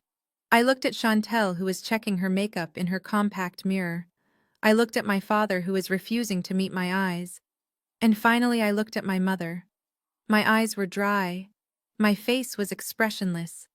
But the energy radiating off me must have been terrifying, because the room went quiet one by one. The chatter died down. The clinking of glasses stopped. Even Sophie stopped playing with the necklace and looked up at me. "Renee?" My mother asked, her voice faltering slightly. "What is wrong with you? You are staring. It is rude." I looked at the beautiful decorations I had paid for. I looked at the expensive scotch my father was drinking, which I had bought. I looked at the diamond earrings in my sister's ears, which were a birthday gift from me 3 years ago. "You are right, Mom," I said, my voice low, calm, and unrecognizable even to myself. "Maya needs to learn a lesson tonight. She needs to learn that actions have consequences. And she needs to learn that you should never accept disrespect just because it comes from people you love." I took a step forward. "So I am going to teach her that lesson right now." Brent scoffed. "Okay, Supermom. Great speech. Now can you move? You are blocking the heat." I turned my head slowly to look at him. My eyes, which usually held warmth or patience, were now dead. They were the eyes of a CEO firing an embezzler. They were the eyes of a judge delivering a life sentence. "You will not need the heat where you are going, Brent," I said softly. I unlocked my phone. My thumb hovered over the app that controlled the entire ecosystem of this house. "You kicked my daughter out into the cold because you said there was no room for her," I continued, my voice rising just an octave, gaining strength. "You said she didn't belong. You said this was a place for family." I looked around the room, making eye contact with every single person. "Well, I have some bad news. I am looking at a room full of strangers. And strangers do not get to live in my house for free." I tapped the screen. The lights in the room flickered once, then died, plunging the room into the gray gloom of the winter afternoon. The hum of the furnace cut out instantly. Wanda shrieked. "What happened?" "Clarence fixed the lights." "He cannot fix it, Mom," I said, my voice cutting through the darkness. "Because he does not own the switch." "I do." And now the real party begins. The heavy oak door had barely clicked shut behind my daughter, but the silence it left behind was deafening. It was a vacuum that sucked the oxygen right out of the room, leaving only the crackling of the fireplace and the shallow, nervous breathing of the people who had just exiled a child into the freezing night. My mother smoothed her skirt, pretending that what she had just done was necessary parenting rather than heartless cruelty. My father took a long swallow of his cognac, his eyes fixed on the mantel clock, refusing to acknowledge the empty space where his granddaughter had stood moments ago. I stood alone in the center of the Persian rug. The heat from the fire was hitting my back, but I felt cold. It was a glacier cold, a deep, numbing freeze that started in my marrow and worked its way out. For years, I had swallowed their insults. I had smiled when they made me sit at the kids' table. I had paid their bills when they mocked my career. I had cooked their food while they treated me like the help. I did it because I thought that was the price of having a family. I thought that if I just gave enough, paid enough, and worked enough, eventually they would love me back. But as I looked at the closed front door, I realized the currency I had been paying with was counterfeit. They would never love me. They would only use me. And now they had tried to use my daughter as a pawn in their social climbing game. I reached behind my back. My fingers found the knot of the apron strings. The same apron I had worn for every Thanksgiving, every Christmas, and every Easter for the last decade. It was stained with the grease of the prime rib I had just cooked. It smelled of rosemary, garlic, and the sweat of my labor. It was the uniform of my servitude. I pulled the knot. It gave way with a soft release. The tension around my waist vanished. I pulled the loop over my head, my movements slow and deliberate. The room watched me. They were waiting for me to apologize. They were waiting for me to cry and run out the door after Maya. They were waiting for the doormat to lie back down so they could wipe their feet on me again. But the doormat was standing up. I held the apron in my hands. The floral fabric was stiff with dried gravy and splatters of beef fat. It was heavy with the mess of the meal they were currently digesting. I looked at it, and then I looked at Chantel. My sister was sitting on the velvet sofa sipping her wine and checking her reflection in her phone screen. She was wearing a custom-made red silk dress that she had bragged about for weeks. She said it cost $800. She said it was delicate and required dry cleaning only. She looked perfect. She looked untouched by the ugly scene she had just instigated. She looked like she had won. I balled the apron up in my right hand. I squeezed it tight, feeling the cold grease seep onto my fingers. "Renee, put that down," my mother snapped, noticing the look in my eye. "You are making a mess. Go wash your hands." I did not look at her. I kept my eyes locked on Chantel. "You said I was happy to serve," I said, my voice barely a whisper. Chantel looked up annoyed. "What did you say?" "I said you told Eleanor I was happy to serve." I took one step forward, then I pulled my arm back. "Well, here is your service." I threw the apron. I did not toss it. I pitched it with the force of a fastball. It flew across the 6 feet of space between us, spinning like a grand of dirty laundry. It hit Chantel square in the face. The heavy fabric wrapped around her head for a split second before sliding down her chest and landing in her lap. But the damage was done. The grease, the beef fat, the rosemary reduction. It smeared across her face. It matted her hair, and most importantly, it left a massive, dark, oily streak down the front of her pristine red silk dress. The scream that tore out of Chantel's throat was not human. It was the shriek of a banshee. She jumped up, clawing at the fabric, frantically trying to wipe the grease away, but only succeeding in grinding it deeper into the silk fibers. "My dress," she screamed, her voice cracking. "My dress. You ruined it. You crazy B-word, you ruined my dress." My mother gasped, jumping to her feet and rushing to Chantel's side, grabbing napkins from the coffee table. "Oh my God. The silk. Get some club soda quickly. Renee, what is wrong with you? Have you lost your mind?" But I was not looking at them. I was looking at Brent. Brent, the man of the house, the protector. He had watched me be humiliated all night with a smirk, but now that his trophy fiancé's dress was ruined, the beast awoke. He slammed his drink down on the coaster so hard the glass cracked. He stood up, his face flushing a deep, angry red.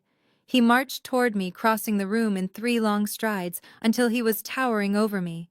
He was a tall man used to using his size to intimidate people. He got right in my face, close enough that I could smell the expensive scotch on his breath. "You are sick," he spat, his finger jabbing into the air inches from my nose. "You are actually mentally unstable. Look at what you did. You come into this house with your negative energy, you upset my niece, you ruined dinner, and now you attack your sister." He looked around the room, appealing to the audience. "I told you she was trouble," he said to his parents. "I told you she was jealous. She cannot stand that Chantel is happy and successful." He turned back to me, his eyes narrowing. "Get out," he growled. I stood my ground. I did not flinch. I did not step back. I looked him dead in the eye. "Excuse me," I said calmly. "You heard me," Brent shouted, his voice booming off the vaulted ceiling. "Get out. Get your things, get in your beat-up car, and get off this property. You are banned. I do not want to see your face here ever again." This is a place for family and civilized people, not jealous, bitter women who throw garbage at us. He pointed to the front door, the same door Maya had been shoved through. Go, Brent commanded. Get out of my parents' house before I call the police and have you dragged out. The room went silent again, waiting for my reaction. They expected fear. They expected shame. They expected me to scurry away like a cockroach when the lights turn on. Instead, a sound bubbled up from my throat. It started as a low chuckle, but it grew. It swelled. It transformed into a full-throated laugh. I laughed loud and hard. I laughed until my shoulders shook. It was a terrifying sound in that tense room because it was the laughter of someone who knows the punchline of a joke no one else gets. Brent took a step back, unsettled by my reaction. You think this is funny? He asked incredulously. You think being homeless for Christmas is funny? I stopped laughing abruptly.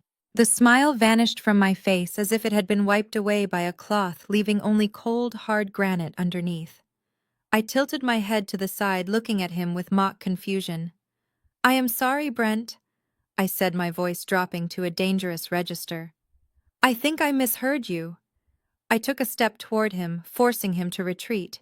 You said get out of whose house? Brent blinked, confused by the question. My parents' house, he stammered, gesturing to Clarence and Wanda.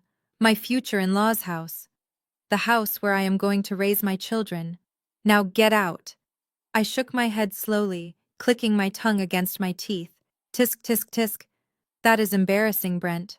For a real estate agent, you really should check your records better. I reached into my pocket and pulled out my phone again. The screen was still casting to the television above the fireplace, but no one had noticed it during the chaos. I pointed to the TV screen where the PDF of the warranty deed was displayed in high definition. I suggest you turn around and read line 4, I said, my voice slicing through the air like a scalpel. Brent turned. Clarence turned. Wanda looked up from scrubbing Chantel's dress. Eleanor and Richard peered over their glasses. On the screen, magnified for everyone to see, were the legal coordinates of the property, and right below that, in bold black letters, was the section labeled Grantee, the owner. It did not say Clarence Johnson. It did not say Wanda Johnson. It said Renee Johnson. I watched as Brent's eyes scanned the document. I saw the moment the words registered in his brain.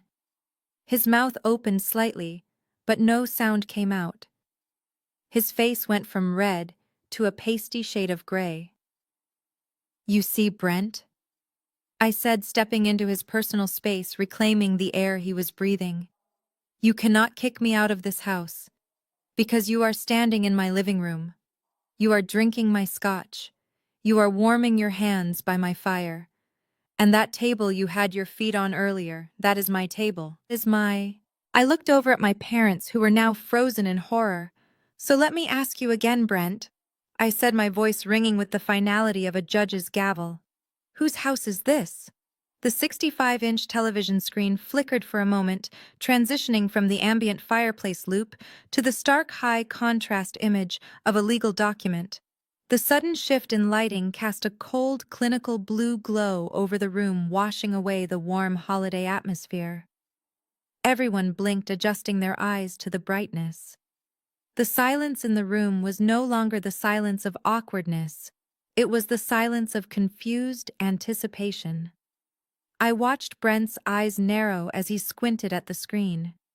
He took a step closer, his arrogance faltering for the first time that night. As a real estate agent, he looked at documents like this every day. He knew the layout. He knew the fonts. He knew exactly where to look for the information that mattered. What is this? He muttered, more to himself than anyone else. This looks like a warranty deed.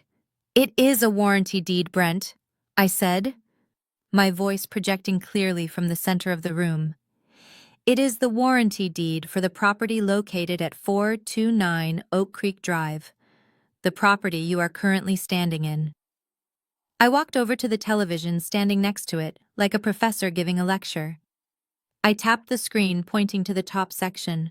You see here where it lists the grantor, I asked. That is the person selling or transferring the property. Do you see the names Clarence and Wanda Johnson? My mother let out a strangled sound, a gasp that was half panic and half fury. Renee, turn that off right now. This is private family business. You are humiliating us. But I did not turn it off. I did not even look at her. I kept my eyes on Brent, who was now reading the document with a growing look of horror. And right below that, Brent, I continued. The grantee. The person who receives the property. The person who holds the title. The person who owns every brick, every shingle, and every blade of grass. Read the name Brent. Read it out loud. Brent swallowed hard. His Adam's apple bobbed in his throat. He looked at his parents, then at mine, then back at the screen. Renee Johnson, he whispered. The name came out like a curse. I nodded slowly. That is right. Renee Johnson. Not Clarence. Not Wanda. Me.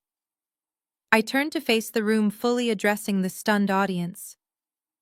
Eleanor was holding her wineglass halfway to her mouth, frozen. Richard was frowning, looking from my father to the screen, trying to calculate the deception. 5 years ago, I began speaking to the in-laws, letting the truth spill out. You all think my parents are retired. You think they live a life of leisure on a pension and investments. But the truth is, 5 years ago, my father gambled away his pension. He gambled away their savings. And then he gambled away the equity in this house. Clarence put his head in his hands, unable to look at his new family. The bank was 3 days away from foreclosing. I continued relentlessly. They were going to put a sign in the yard. They were going to auction this place off on the courthouse steps. My mother called me, screaming, crying, begging me to save their reputation. She didn't care about having a roof over her head. She cared about what the neighbors would think. So I stepped in. I used my savings. I liquidated my stock portfolio. I took out a loan against my own assets. I paid off the gambling debts, which were over $450,000. And in exchange, I took the title. I looked at my mother, who was now weeping softly into a napkin, not out of remorse, but out of shame. I bought this house to save them from the street. I pay the mortgage. I pay the property taxes. I pay the insurance. I even pay for the landscaping service that keeps the lawn looking perfect for your visits. Brent looked at Chantel. You told me your dad bought this place in the 90s. You told me it was fully paid off. Chantel looked down, picking at the grease stain on her dress. I thought it was, she mumbled. I didn't know. You didn't know? I laughed, a harsh, biting sound. You didn't know because you never asked. You just assumed the money appeared by magic. Well, I am the magician Chantel, and I am tired of performing tricks for an ungrateful audience. I turned back to the screen, swiping to the next page of the document. But that is not the most interesting part, I said. You see, when I bought the house, I was kind. I was a good daughter. I didn't want to kick them out. So I had my lawyer draft a special clause. It is called a life estate. I looked at Brent. You know what a life estate is, right, Brent? Brent nodded slowly, still in shock. It means the previous owners have the right to live on the property until they die, even if they don't own it anymore. Exactly, I said. It was my way of guaranteeing they would always have a home. I gave them security. I gave them dignity. I zoomed in on a specific paragraph near the bottom of the page, Section 7, Paragraph B. But every contract has conditions. I said, my voice dropping to a whisper that carried to every corner of the room. My lawyer insisted on a revocation clause. He said, Renee, you are too generous. You need to protect yourself. So we added this. I read the legal text out loud, my voice steady and unwavering. The life estate granted herein shall be immediately revocable by the grantee in the event that the grantors engage in conduct that is abusive, threatening, or significantly detrimental to the mental or emotional well-being of the grantee or the grantee's direct descendants. I let the words hang in the air. Mental or emotional well-being of the grantee's direct descendants. I turned to face my mother. My direct descendant is sitting in a freezing car right now, I said, my voice shaking with suppressed rage. You dragged my daughter out of this house. You told her she wasn't good enough. You told her she was dirty. You gave her birthright to a stranger, and then you locked her out in the cold. I looked at my father. And you. You stood there and watched. You let them treat your granddaughter like a stray dog because you wanted to impress these people. I gestured to Section 7, Paragraph B on the screen. You broke the contract, I stated simply. You violated the clause. You caused significant emotional harm to my child. And in doing so, you just voided your right to live here. Clarence looked up, his face gray and aged. Renee, please. It is Christmas. You cannot be serious. I am deadly serious, Dad, I replied. You gambled with your money and you lost. Then you gambled with my love and you lost. And tonight you gambled with my daughter's heart. That was the one bet you could not afford to lose. I pulled up a new document on the screen. It was a digital eviction notice dated for today with a timestamp from 3 minutes ago. This has already been filed with the county clerk, I said. It is official. The life estate is revoked. You are now trespassing. I turned to Brent, who looked like he was about to be sick. So when I asked you whose house this is, I wasn't asking for an opinion. I was stating a fact. This is my house. These are my lights. This is my heat. And I am done subsidizing people who hate me. Eleanor stood up. She smoothed her skirt, her face a mask of distaste. Well, she said, looking at my parents. I think we have seen enough. Richard, get our coats. No, wait, Wanda pleaded, grabbing Eleanor's arm. Eleanor, please. She is lying. She is just upset. We can fix this. Eleanor pulled her arm away as if my mother were contagious. Lying. The woman has a deed on the television, Wanda. And frankly, the way you treated that little girl, well, it was appalling. We might be wealthy, but we are not monsters. Richard walked past my father, shaking his head. You told me you were a partner at the firm Clarence. You told me you owned 3 properties. It was all a lie, wasn't it? My father said nothing. He just stared at the floor, the weight of his deception finally crushing him. I stood by the television, the blue light illuminating me like a vengeful angel. I watched as the facade of their perfect life crumbled in real time. I watched as the in-laws they tried so hard to impress looked at them with disgust. And I felt something I hadn't felt in years. I felt clean. I looked at my mother and father one last time. You have 30 days, I said. But if I were you, I would start packing tonight. Because I am coming back tomorrow with a locksmith. And unlike you, I don't give second chances to people who hurt my family. The blue glow of the warranty deed faded as I swiped my thumb across the phone screen. The image on the television shifted instantly, replacing the legal text with the stark, unforgiving grid of a Microsoft Excel spreadsheet. It was a document I updated every Sunday night, a habit born from necessity and maintained by the need for control. The rows and columns were color-coded: green for income, which was entirely generated by me; red for expenses, which were entirely generated by the people standing in this room. The silence in the living room was heavy. It was the suffocating quiet of a tomb. My father Clarence was staring at the floor, his shoulders hunched as if he were trying to make himself disappear. My mother Wanda was gripping the arm of the sofa, her knuckles white, her eyes darting between the screen and her guests, terrified of the numbers that were magnified in high definition for everyone to see. I walked closer to the television, my heels clicking rhythmically on the hardwood floor.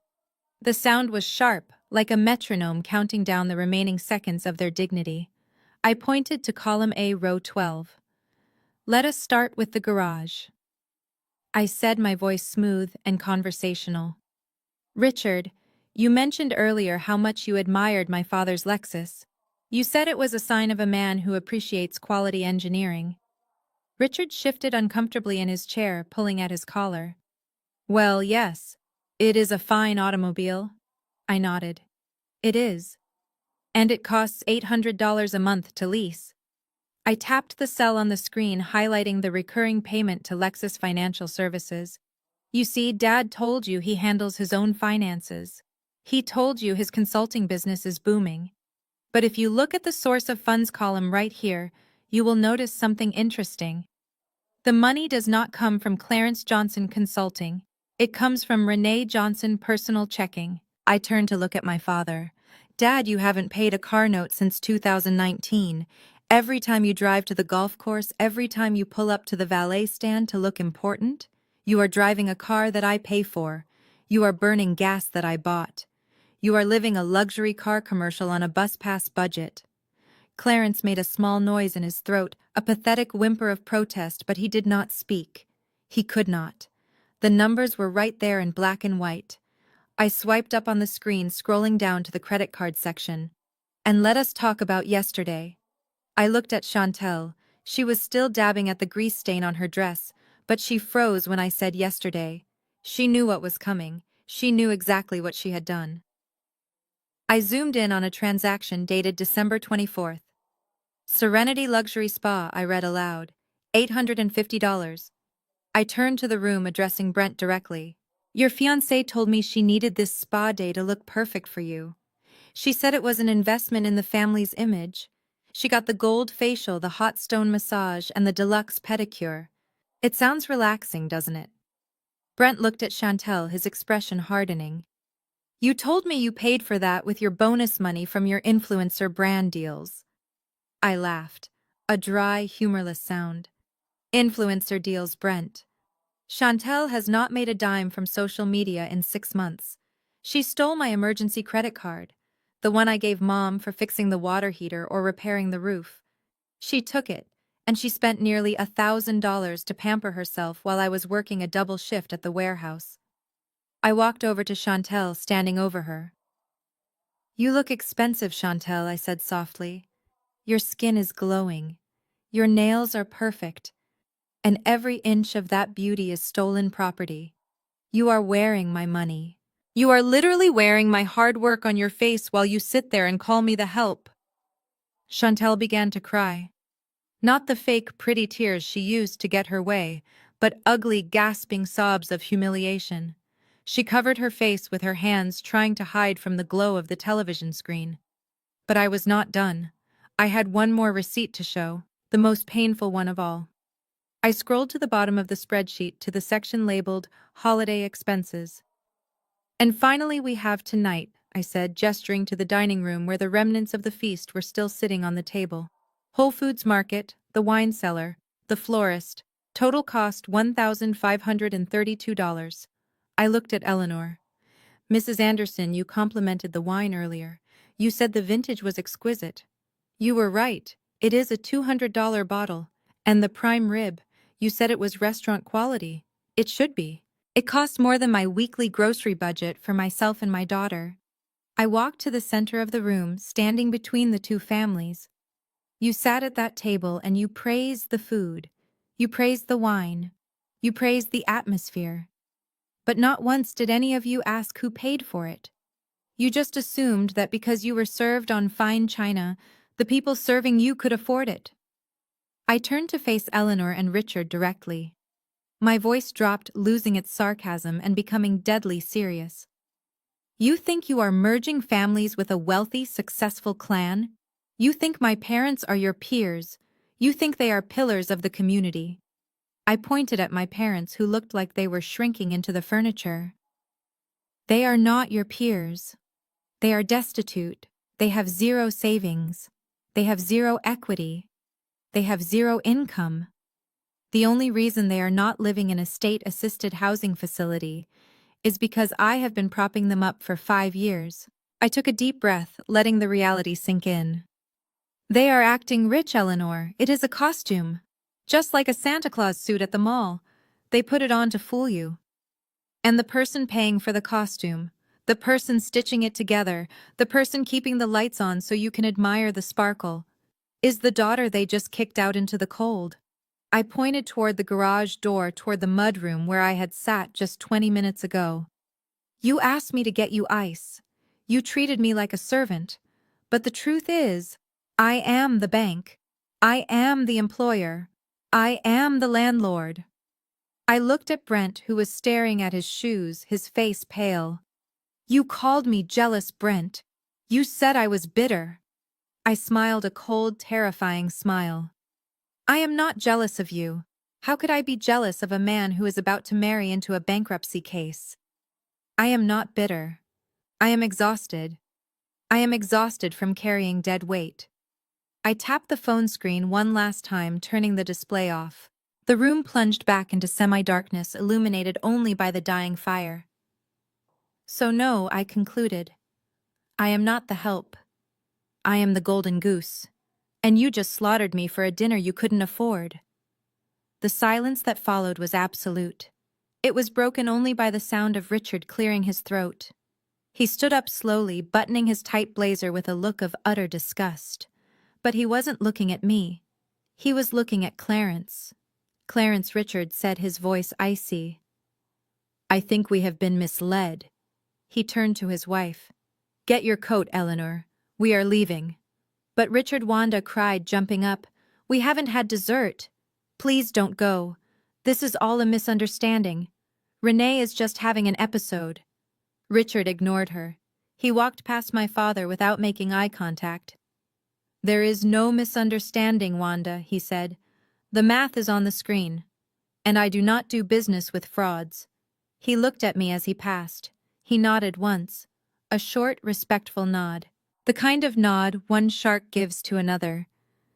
Good luck with the eviction, young lady, he said. I watched them walk to the door. I watched my parents' empire of lies crumble into dust. And as the front door closed behind them, leaving us alone in the house, I knew the receipts had done their job. The transaction was complete, and now it was time to collect the final balance.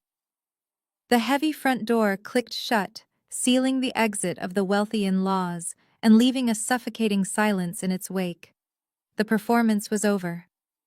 The audience had walked out, and now the actors were left on the stage with the house lights up, revealing the cheap cardboard set for what it truly was. My mother Wanda stood frozen by the dining table, her hands gripping the back of a chair as if it were the only thing keeping her upright.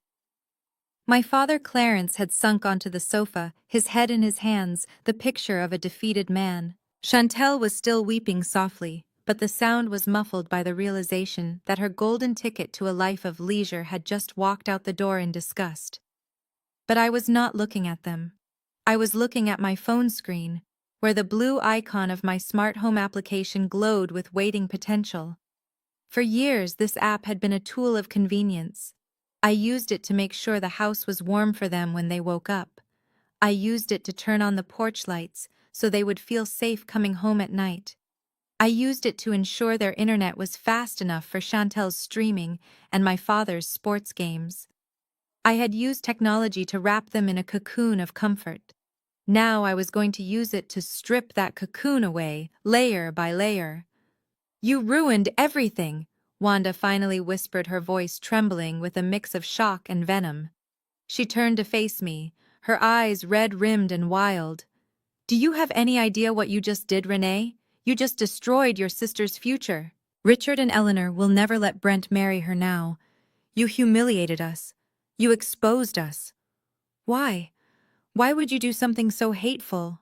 I looked at her calmly, my thumb hovering over the master control tab on my screen.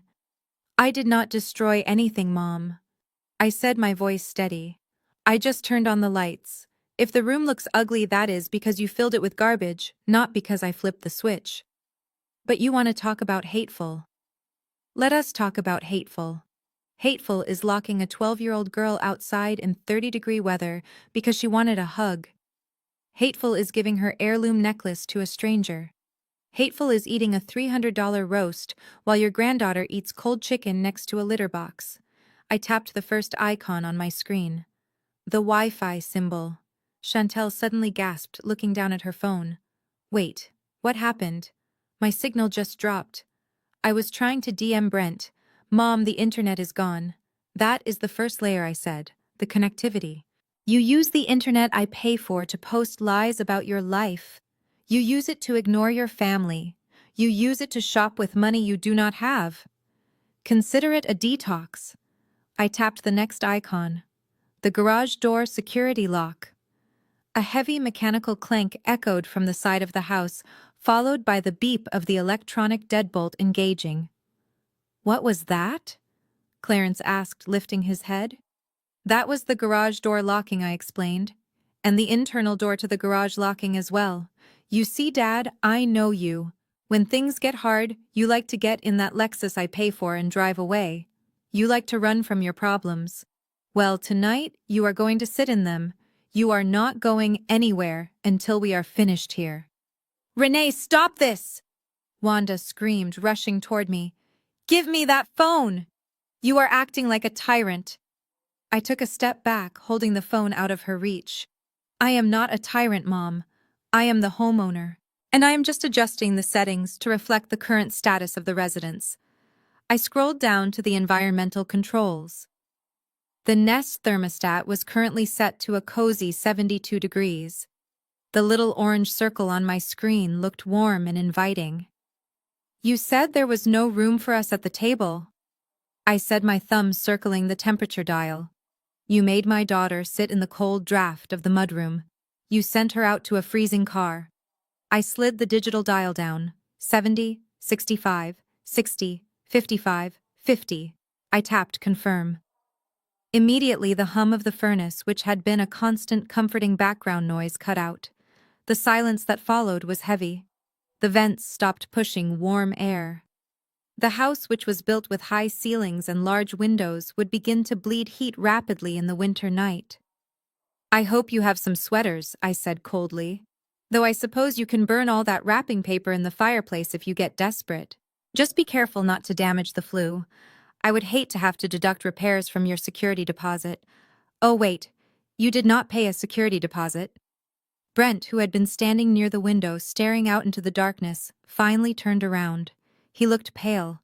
The arrogance that had defined him all evening was gone, replaced by the terrified realization of a man who had bet on the wrong horse. "Renee, look." He started, his voice shaky. "I think things got out of hand. We are all emotional. Maybe we should just calm down. You made your point. You own the house. We get it. Can you turn the heat back on? My parents, we can talk about this." I laughed. It was a sharp, biting sound. "Talk about it. There is nothing to talk about, Brent. You told me to get out. You tried to ban me from my own property. You showed me exactly who you are." I walked over to him, invading his personal space, just as he had invaded mine earlier. "But since you are the man of the house, or at least you thought you were, let us talk business. You are a real estate agent, right? You sell homes. You find places for people to live." Brent nodded, slowly, wary of where this was going. "Yes, I am a realtor." "Good," I said. "Then you should have no problem finding a new place for your future in-laws." I pulled up the eviction notice again. According to Georgia law, I have to give 30 days notice for an eviction even if there is no lease, so consider this your verbal notice followed by the digital one I just emailed to all of you. You have 30 days. By January 24th, this house needs to be empty, broom clean condition, keys on the counter. I looked at my parents, who were huddled together on the sofa, shivering slightly more from fear than cold. "And Brent," I continued, "here is a little tip for your property search. When you are running credit checks for them, you might want to lower your filters." I tapped my screen one last time, bringing up a credit monitoring app. My father's credit score is 480. My mother's is 495. They have multiple delinquencies, 3 charge-offs, and a repossession on their record from 5 years ago. Brent's jaw dropped. He looked at Clarence with pure horror. 480? Clarence, you told me you had an 800 score. You told me you were financing the wedding." I did not tell you that, Clarence mumbled, looking away. I said we would handle it." He lied. "Brent," I interjected, "just like he lied about the house. Just like he lied about the car. They have no money, they have no credit, and in 30 days they will have no address." I stepped back, looking at the 3 of them. A failed influencer in a stained dress, a gambler in a leased life, and a social climber who had climbed a ladder that was burning down. "So, Brent," I said, my voice dripping with mock sympathy, It looks like you have a lot of work to do. You need to find a rental that accepts tenants with sub 500 credit scores, no proof of income, and a history of financial irresponsibility. I paused, tilting my head. Maybe you can let them move in with you, although given that you are leasing a Lexus, you probably cannot afford to support two dependents, can you? Brent said nothing. He just looked at Chantel with a look that wasn't love. It wasn't even pity. It was the look of a man calculating his exit strategy. I put my phone back in my pocket. The house was already feeling cooler. The shadows seemed longer. I am leaving now, I announced. I am going to get my daughter. We are going to a hotel. A nice one, where the heat works and the people are kind. I walked to the front door. My hand rested on the brass handle. I turned back one last time. You have 30 days. If you are not out, I will have the sheriff here to remove you. And Mom, do not try to take the furniture. I have the receipts for every single piece. I opened the door, and the cold wind rushed in, meeting the cooling air of the hallway. I stepped out into the night, leaving them in the dark, leaving them in the cold, leaving them to feast on the ashes of the bridges they had burned. The temperature in the house had dropped to 58 degrees, but the chill radiating from Richard and Eleanor Anderson was far colder than the winter air seeping through the vents. The illusion of warmth and wealth that my parents had carefully constructed over 5 years had evaporated in less than 5 minutes, leaving behind only the ugly, naked truth of their desperation. Richard stood by the door, buttoning his cashmere coat with aggressive, jerky movements. He looked at my father, Clarence, not with anger, but with the kind of profound disdain a man reserves for something he stepped in on the sidewalk. Clarence Richard said, his voice cutting through the silence like a razor blade. Do not call me. Do not call my office. Do not come to the club. If I see you on the golf course, I will have security escort you off the premises for trespassing. I do not associate with liars, and I certainly do not do business with paupers. But Richard? My father stammered, rising from the sofa, his knees shaking. We can explain. The market has been tough. I was just waiting for a liquidity event. Stop it, Richard snapped, holding up a hand. Just stop. The only liquidity event happening here is the sweat running down your face. You are broke, Clarence, and you tried to use my son to bail you out. It is pathetic. He turned to his wife. Come on, Eleanor. Let us get out of this icebox before we catch something. Poverty is contagious. Eleanor nodded, adjusting her fur collar. She looked at Chantel, who was standing near the fireplace, shivering in her stained red dress. The look Eleanor gave her was devoid of pity. It was the look one gives to a piece of merchandise that turned out to be defective. Come along, Brent, Eleanor commanded without looking back. Brent hesitated. He looked at Chantel. He looked at the life he thought he was building. Then he looked at his mother, who controlled his trust fund, and his father, who employed him. The calculation in his eyes was visible. It took him exactly 3 seconds to choose his survival over his fiancé. Brent, wait, Chantel cried, reaching out to grab his arm. You are not leaving, are you? We are getting married in June. The invitations are already printed. Brent pulled his arm away, as if she had burned him. He took a step back, putting distance between his tailored suit and her ruin. I do not think so, Chantel, he said, his voice flat and cowardly. I cannot marry into this. My reputation is everything in this town. If people find out your parents are bankrupt and getting evicted, it will ruin me. I sell luxury homes, Chantel. I cannot be attached to a foreclosure case. But I love you, Chantel sobbed, the tears finally cutting through her narcissism. Does that not matter? Brent looked at her with cold, dead eyes. You lied to me, Chantel. You said you had money. You said this house was an asset. You said your sister was a loser we would not have to deal with. But she is the only one with 2 nickels to rub together. I cannot trust you. And frankly, I cannot afford you. He turned his back on her. The ring, Chantel. Send it back to my lawyer. Or keep it and pawn it. You are going to need the cash for a moving truck. No, Chantel shrieked, collapsing onto the rug in a heap of red silk and misery. You cannot do this to me. Renee, tell him. Tell him you were lying. Fix this. She looked at me, her eyes filled with hate. This is your fault. You did this. You were jealous of me, so you burned my life down. I hate you. I hope you die alone in this stupid house. I watched her scream. I watched her thrash on the floor like a toddler. I felt nothing, no guilt. No satisfaction. Just the clinical detachment of a surgeon cutting out a tumor. I did not ruin your life, Chantel, I said calmly. I just stopped paying for the lies you used to build it. If the foundation was strong, the truth would not have knocked it over. Richard and Eleanor were already halfway out the door, the cold wind swirling around them. Brent was hurrying after them, keeping his head down, trying to escape the blast radius of his failed relationship. Trailing behind them, looking confused and forgotten, was Sophie, the 10-year-old niece. Sophie was clutching her Nintendo Switch in one hand, and my great-grandmother's pearl necklace was still swinging from her neck. She looked scared, eyes darting between the screaming woman on the floor and the adults rushing toward the exit. "Stop!" I commanded, my voice cracking like a whip. Richard and Eleanor froze in the doorway. They turned back, annoyed. "What now, Renee?" Eleanor sighed. "We are leaving. You made your point." "I am not talking to you," I said, walking toward them. I kept my eyes fixed on the little girl. I walked right up to Sophie. She shrank back against the doorframe, sensing the intensity radiating off me. I did not want to scare a child, but I had a promise to keep. A promise to my daughter who was waiting in the car. "That necklace," I said, pointing to the single pearl resting against her tartan dress. "It does not belong to you." Sophie looked down at the pearl, then up at me. Her lip trembled. "But Grandpa Clarence gave it to me. He said I was a Johnson."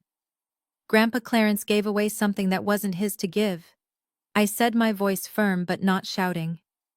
"That necklace belonged to my great-grandmother Rose. She worked very hard for it, and it belongs to my daughter Maya." I held out my hand, palm open. "Give it to me, please." Sophie looked at her grandmother Eleanor for help. Eleanor looked at the cheap gold chain and rolled her eyes. "Oh, for God's sake," Eleanor huffed. "Just give it to her, Sophie. It is probably fake anyway. We will buy you a real diamond choker tomorrow. A much nicer one." Sophie reached behind her neck, fumbling with the clasp.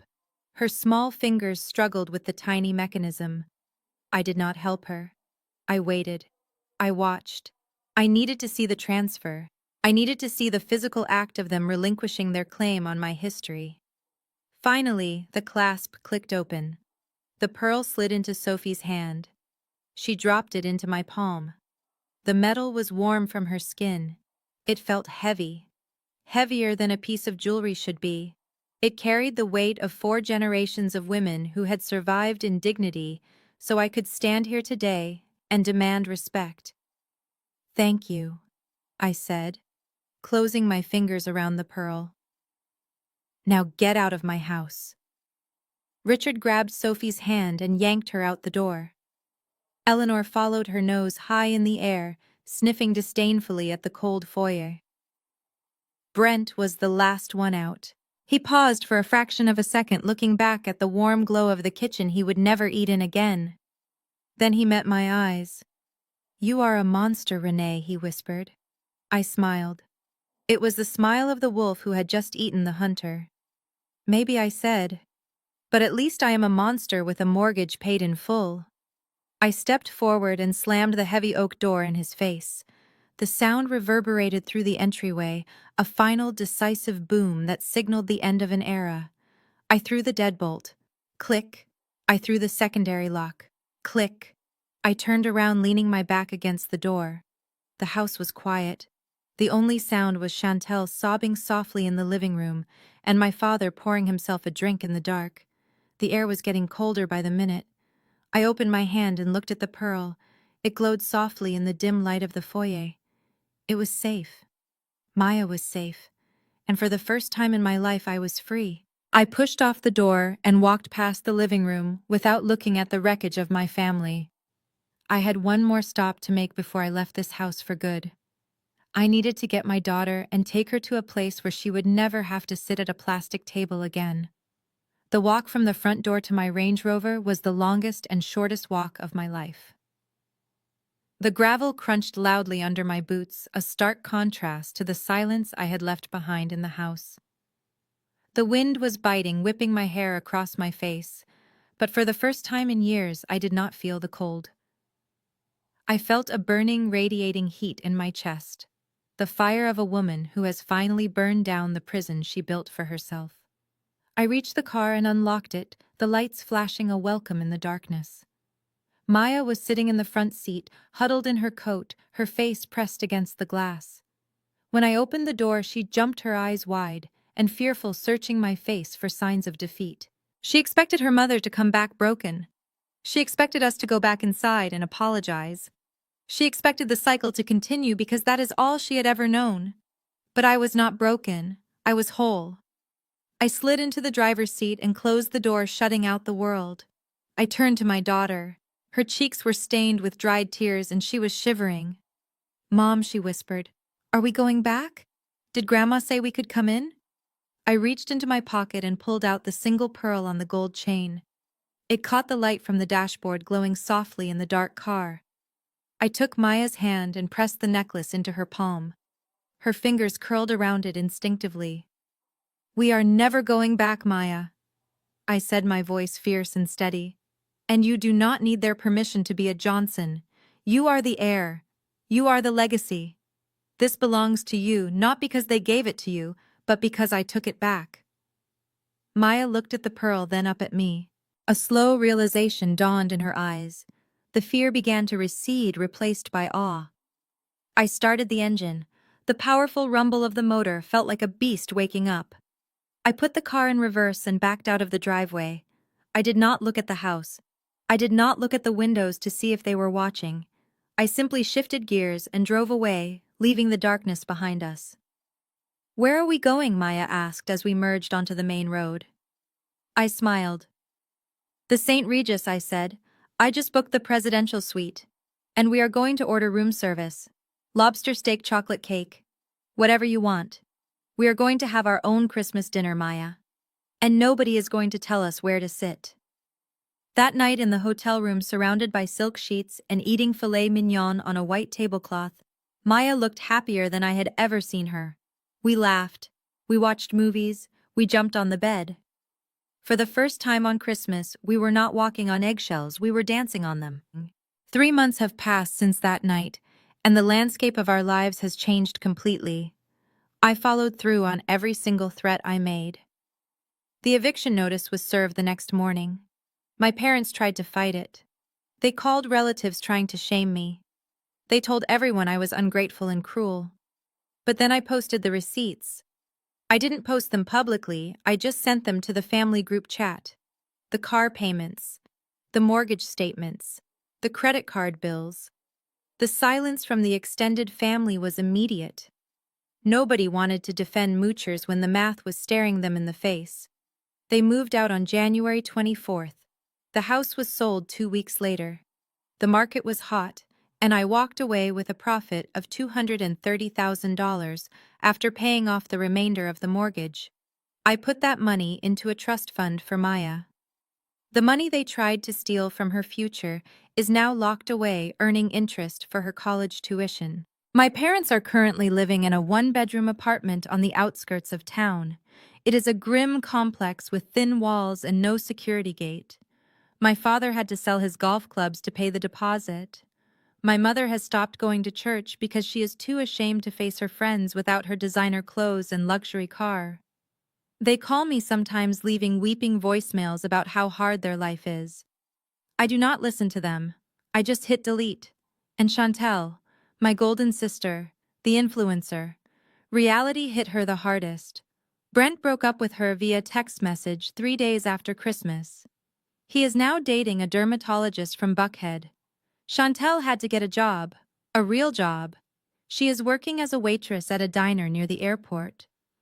I stopped by there once, not to talk, just to see. I watched her wearing a polyester uniform, carrying a tray of pancakes to a table of truck drivers. Her feet looked tired. She looked humbled. She saw me sitting in my car, and for a moment our eyes met. She didn't glare. She just looked down and went back to work. She finally learned what it means to serve. As for me, I am currently sitting on a chairlift in Aspen, Colorado. The air here is crisp and clean. Below me, the snow stretches out like a white blanket covering all the ugly parts of the world. Maya is skiing ahead of me, her laughter echoing off the pines. She is wearing her pearl necklace tucked safely inside her thermal shirt. My phone buzzes in my pocket.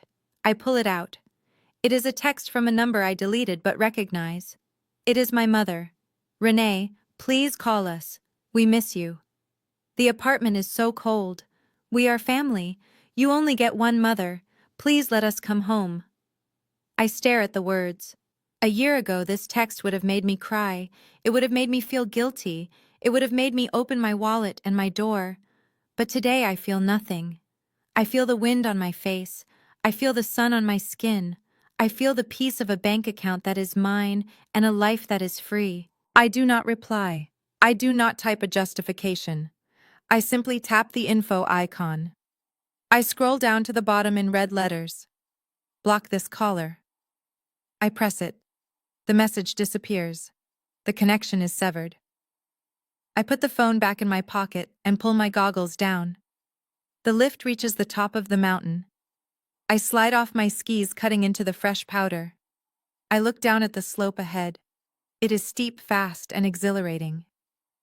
"Come on, Mom," Maya yells from down the hill. "Catch me if you can." I push off and fly down the mountain, leaving the ghosts of my past buried under the snow. I am not Renee the daughter anymore. I am Renee, the owner of my destiny. And the view from here is spectacular. The most powerful lesson from this journey is that toxic family members often rely on your silence and your desire to be a good person to maintain their control. They weaponize the word family to demand loyalty they do not return. But true family is not defined by blood. It is defined by mutual respect and love. You cannot buy affection from people who are committed to misunderstanding you, and you should never set yourself on fire to keep others warm. The moment you stop seeking their validation is the moment you become invincible. If you have ever felt like the outsider in your own home, or if you are working hard to break a cycle of toxicity for your children, hit that like button and subscribe. Share this story with someone who needs to know that it is okay to choose yourself.